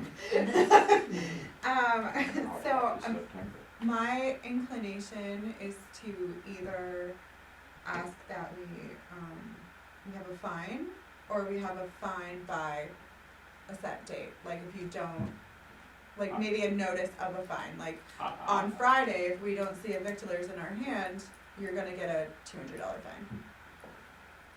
Make it juicy so we do it. Is there a liquor license coming up at any point? It's just- I'm assuming it will, I don't know the exact date, I can run in and look, a lot of them are coming up toward the end of the year. 'Cause if- I don't have an exact date on their liquor license. Non-compliance with this affects other issues, situations, yeah. And when was the last time you talked to them? Today. It was today. Yeah, I've been by there every day, and I left my card, they reached back out to me. And like I said, I'm sorry, I can't remember the gentleman's name, because there's 2 managers up front and they called, but he assured me that he had reached out to the contractor to get that does the grease trap cleaning, and he had reached out to him to get his last service, and then he was gonna send it over to me as soon as he could. And that was gonna be today. Yeah. So So tomorrow, it's recent. my thought, Michelle, tomorrow would be over there to say, hey, you're not, we need to, I'll go to Jessica, we need to step it up a little bit. This sounds like it's 2 things now. This is being brought to us by our town clerk. We're addressing the town clerk. Our town CEO is just doing his job as far as making sure grease traps are cleaned and all that stuff, so that's a separate issue. So the issue is how do we support our town clerk in this situation? So I think that we need to answer that question. I wanna thank you for doing your job, I think that's great, but I think I wanna refocus on what the question is. What do we tell our town clerk that we're prepared to do as a board? Of course. I think Michelle brought up a good point, which I didn't think of myself at this point, being someone new, that this could be tied into their, liquor license. I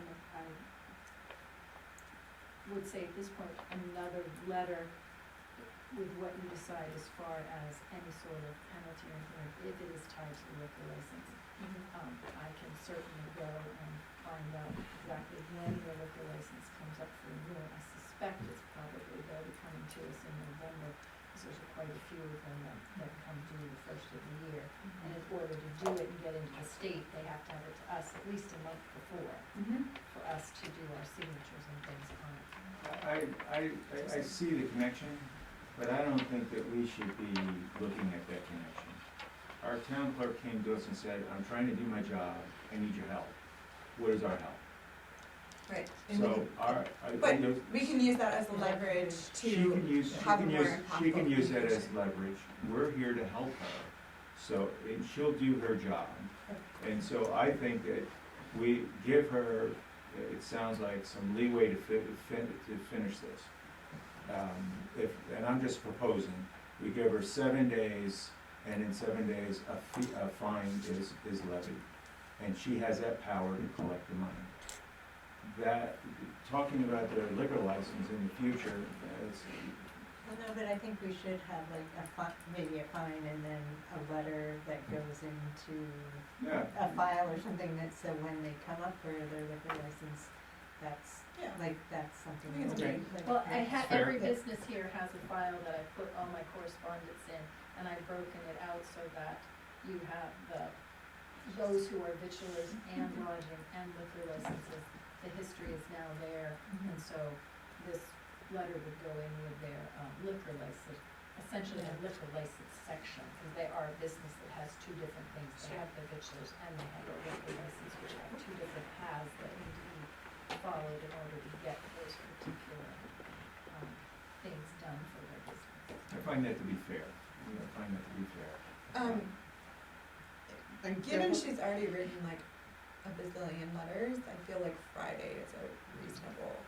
I was thinking the same thing, to tell you the truth. 2 days. It's literally the simplest form to fill out. The only issue with that is I am gone all day tomorrow for That's elections right. training, And we are so I will not, I'll be leaving at 7 in the morning and won't be getting back till 6 tomorrow night, so I won't be able to do follow-up tomorrow. So Friday, a week from Friday. Yeah. And really, the time clock started today. I mean, because we didn't really make contact with the local, we sent letters and, you know, I can understand everything, but we really didn't actually make contact to the local venue until today. So, Well, to be honest, like I said, I've gone over there a couple of times. First time we did bring up the grease trap information, we kinda let that go for 1 day. I went back out there again today, left my car, told them I need that information today. I need to get it over to Jess. so, Didn't get it. next Friday, So- September 29th or something. I'm all in favor of the fine, but the problem with that is there's nothing in any of our codes that gives us leeway for any fines. Yeah, penalties chosen by the select board or at the discretion of the select board. There's not, okay, just, So do we need to Whatever. set the fee, I mean, and when we do fee scheduling again, we should think about penalties. I would be more comfortable if there was no discretion ever on my plate. That's just a personal opinion. But we're not there right now, so, so 200 a week from Friday, whatever next Friday is. You have a $200 fine? Does that make sense? I mean, it's added a lot of work. Yeah, it's just when You you have run to cover letters. the, right, the fees Of are course. supposed to cover. Well, I guess so then, Right. I wasn't thinking that high. Yeah, how, we've got a decent amount of time in there. Yeah, but it's at your discretion as to what you'd like to do. I think I think we were thinking with fees and penalties, it should be, in relation to the administrative time that it checks that we're covering your time essentially is the fee. Does that feel fair? Based on that, I'm okay with it. So the 200 and a letter that goes in the file. Correct. and I would also. You don't need a motion on that, that's just a, you do? Okay. I would also like to add that if John has any correspondence or has any proof that they've sent anything, that this would all be null and void. Well, if they pay it, have their permit, if they have their application in, yeah.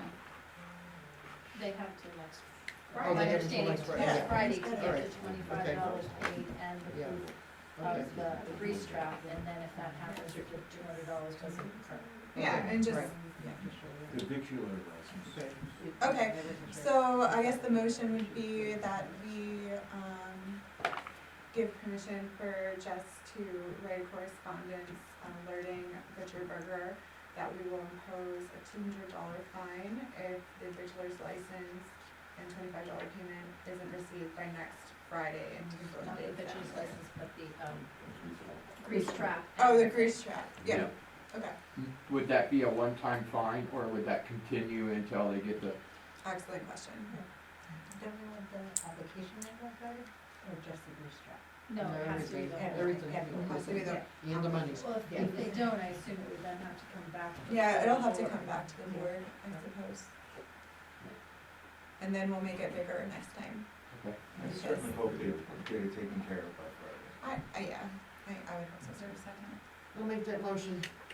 No, I'll make a motion.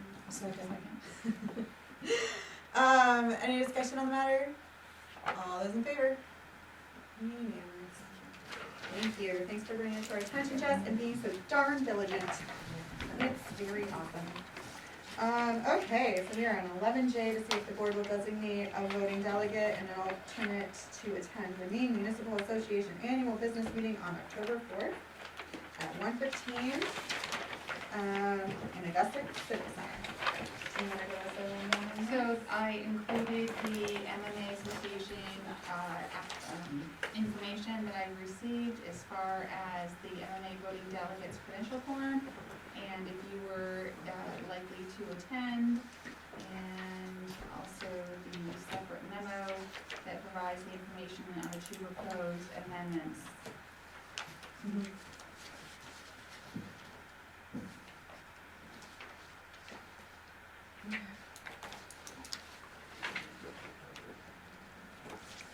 Who wants to go to another meeting? Anybody? Can the delegate vote by proxy? By proxy, maybe send your alternate. So you have a delegate, And then an alternate. and then an alternate if the delegate can't go. I guess I said that wrong.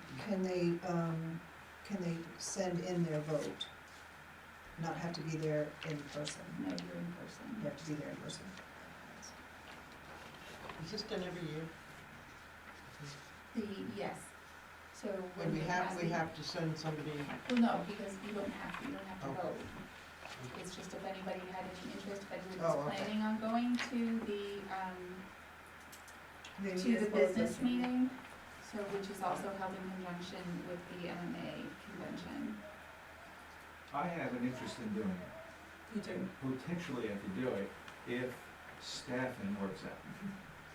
And I am close of being able to take time off during the day. But I can't commit 100% until I get another few days of doing this. And I've hired someone that's working out, If you were, but I have to make sure because it could crash. I've done this many times, and you don't know until you get 7-10 days. in. until you leave them alone and you're in Augusta. But then that's the true test, and you gotta test it, but it seems to be working out, I'm very pleased, but I'd love to do something like that, I'd enjoy it and do my very best there. If we were to designate a delegate and they couldn't make it and there was no alternative chosen, would that mess things up for them in Augusta? It wouldn't matter, right? It's just you have permission to vote if you end up being there. Okay. So there's a convention the whole day, like there, and Yeah. so would I learn We- a lot by going to that? Oh, the MMA convention? You'll Yes. learn a lot. Yes. It's a great resource. Yeah. You wanna do it together? I mean, I could probably get away on a Wednesday. I mean, if you both had interest in going to the convention, that would be great, just let us know so we can send them so we can go. So we could move, have Frank Del Duca as the official voting delegate and Sarah Sullivan as the alternate. Mm-hmm. or the other way around. if Frank is not sure, then he should be the alternate.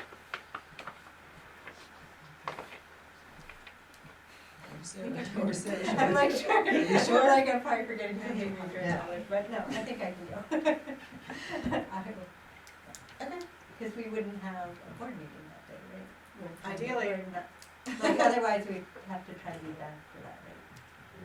I'm gonna very much, No, you don't have one. We're not gonna have one on the fourth anyway. right, Oh, right. I mean, That's but we would normally. as we for would. the end Yeah, of yeah, this yeah. agenda. No, I'm saying, if we switch it, that would be great, because then you don't have Yeah. to race back. Be able to or- go back. Yeah. And my understanding with this is that you can attend even if you're not a delegate, correct? Yeah, so any of us can go. This is just giving you permission to like participate on behalf of the town. Right, And you're voting on those two items. 2 items, yep. Yep.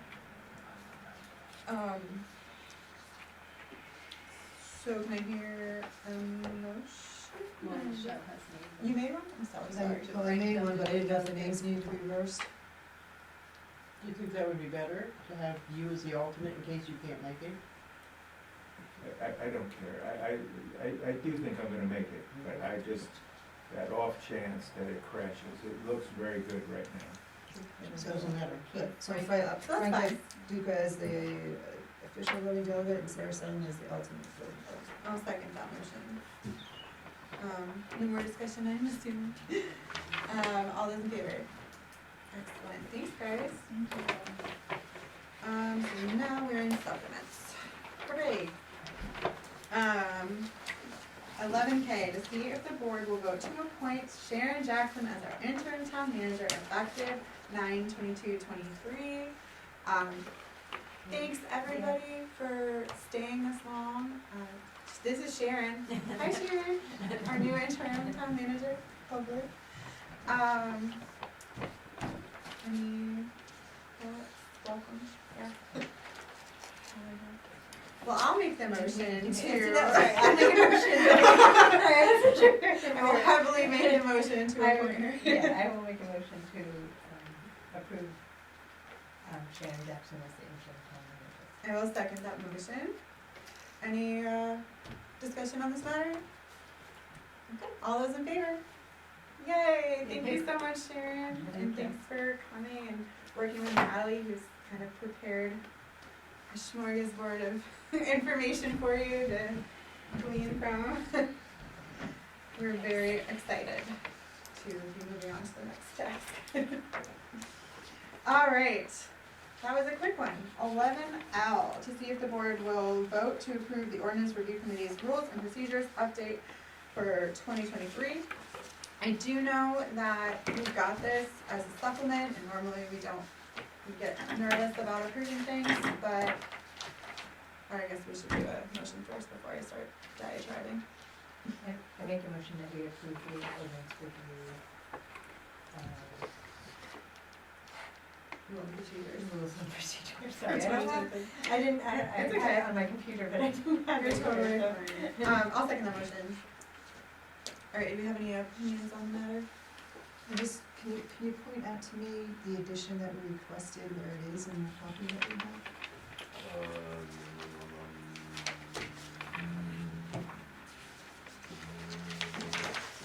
There was one spot we got to cross off board.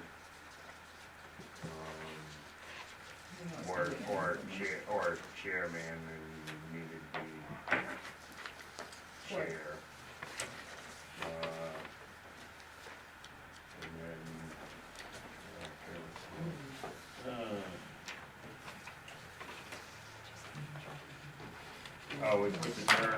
we put the terms in,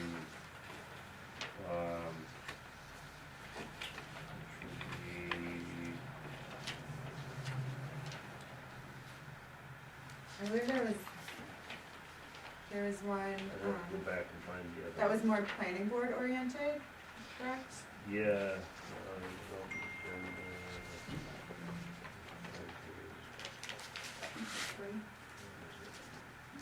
Yeah, so it's the site walk, it's section 3A. Yeah.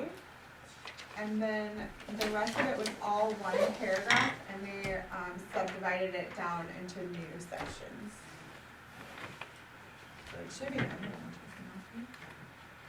Well, the piece that I was looking for, that we wanted to be added, was the terms, to actually have it memorialized in a document, instead of just having it in the selectmen's minutes. Yeah, that got put in,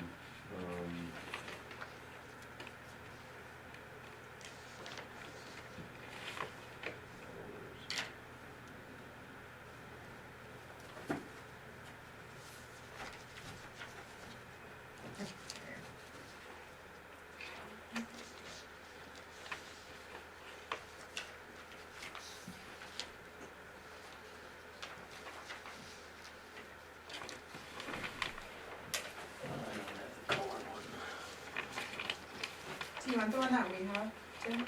I've 'Cause got it. I don't see it. I don't see it either, now that she mentioned it. Unfortunately, and it didn't have like the board crossed out under the article.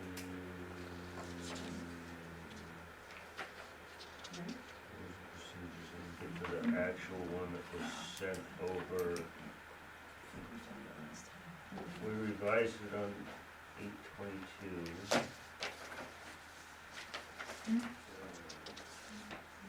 8/22, so we don't have the current copy, we have the 7/25 copy, Oh, well, that's why.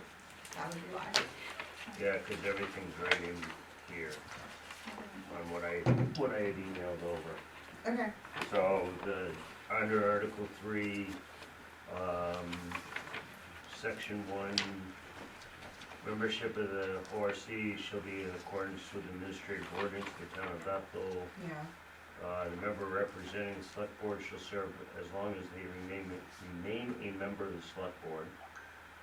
The member representing the planning board shall serve as long as they remain a member of the planning board. The at-large members shall serve at the discretion of select board members. The at-large members shall serve at the discretion of the select board. Members shall be appointed by the select board for 3-year staggered terms commencing in January. And then it talks about the officers. yeah, and we'll just put it on the next agenda, I'm sorry about that, Jim. Third time's a charm. It's there, it was sent. I don't know why an old one was pulled. I'm sorry. We did our part. Okay. Then we're going, 11. Yeah, but Sarah said she moved and you seconded it, we had discussion, so So we need to rescind, or no, we need to vote, yeah. Rescind and ask for a table or postponement. Okay. Do you want to rescind?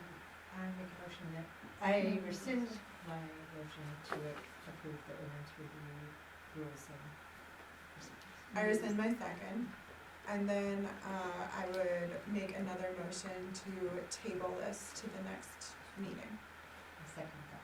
Did you say the phone? I said table.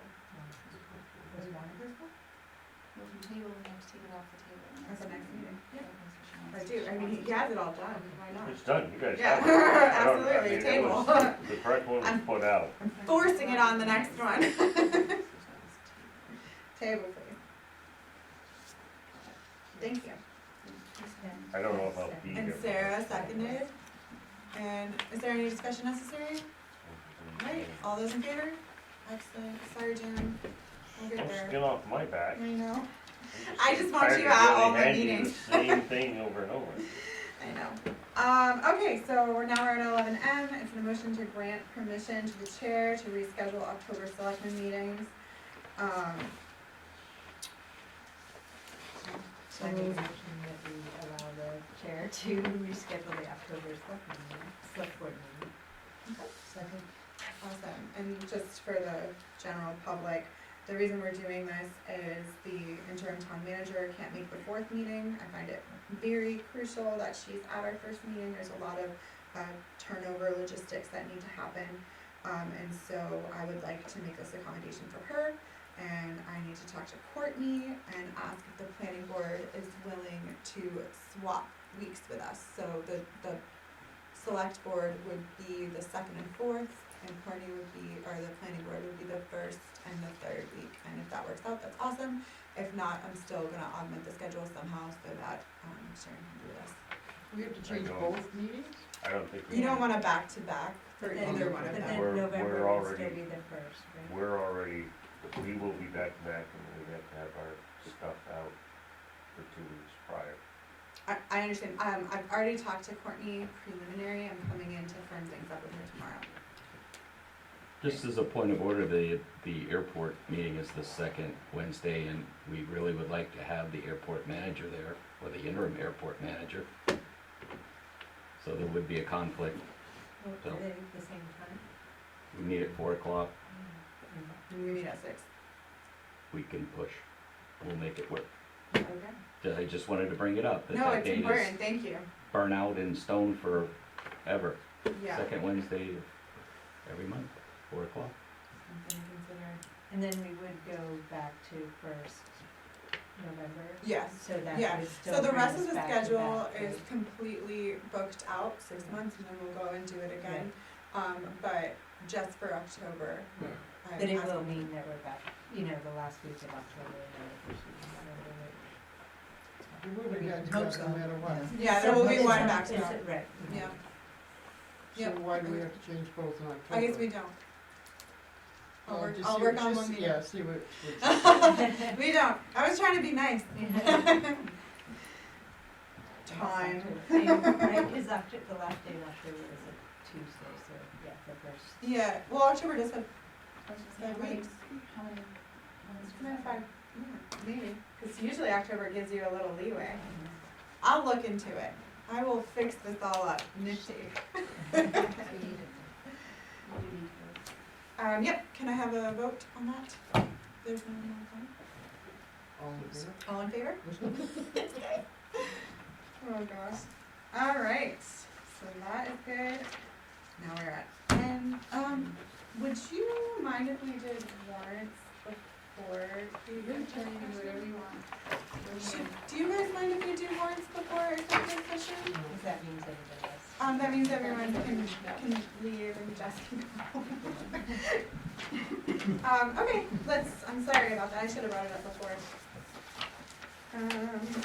Alrighty, so, we're just gonna postpone, 11N until after warrants. And so, 12A, to see if the board, oh, yeah, I'm sorry, can I have a vote to do that, please? Or I made the motion, so can I have a second? All those in favor? Alright. 12A, to see if the board will vote to approve accounts payable warrant 2412 in the amount of $56,436.01. Make a motion, we accept, the approval of accounts payable warrant 2024-12 in the amount of $56,436.01. Second. Okay, any discussion? Excellent, all those in favor? Perfect. 12B, to see if the board will vote to approve accounts payable warrant 2413 in the amount of $116,535.68. I make a motion that the board vote to approve accounts payable warrant 2024-13 in the amount of $116,535.68. Second. Any discussion? All those in favor? Oh, can I just, I'm Yes. sorry, I had one quick one. What is the Harris Computer Systems that was $19,600? That's Trio. What is Trio? Trio is our Trio. software, our software program. That's the fee for the year? Yes, how much was it? 19. It's almost 2,000. No, that's monthly. That was monthly? We paid $20,000 $20,000 a month? a month to use the software. You had a unit. Who? Trio. He runs all the time. Is that the email too? Okay. Did you not pay $20,000 on email? Holy cow. Hilarious question. Mm, Yeah. mm. I I thought I was paying a lot then. Yeah, feel better about Square now, huh? But if I'm not mistaken, that links everything, get government-wide, it's all towns run through. So that's our assessing, that's our, That's collecting, that's everything. registrations. Taxes, Yeah. all that stuff. Right, that's how we communicate with the state, that's A very our important. commitment, it's everything. It's the software. That's the main I function. hadn't picked up on that number. That was a good catch, So are we ready to vote? Excellent. All those in favor? Super. Thank you for looking at the warrant, by the way, that's the first warrant question I had, thank you. Well, I asked earlier, like, what am I supposed to be looking for when I read these, and you guys said, I like, numbers you have. asked him about the coffee one. You did ask that. Yeah, I said, what's up with this bougie coffee? Okay. Are we going back to 11N? To see if the board will enter into executive session pursuant to 1 MRSA 4056A to discuss a personnel matter regarding an employee evaluation. I make a motion to go into executive session. I will second that motion. Any discussion? All those in favor? All those opposed? Alright, going into executive session.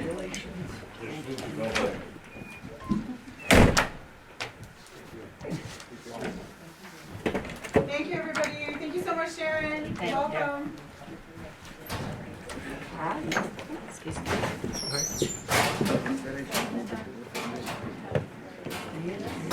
Good man.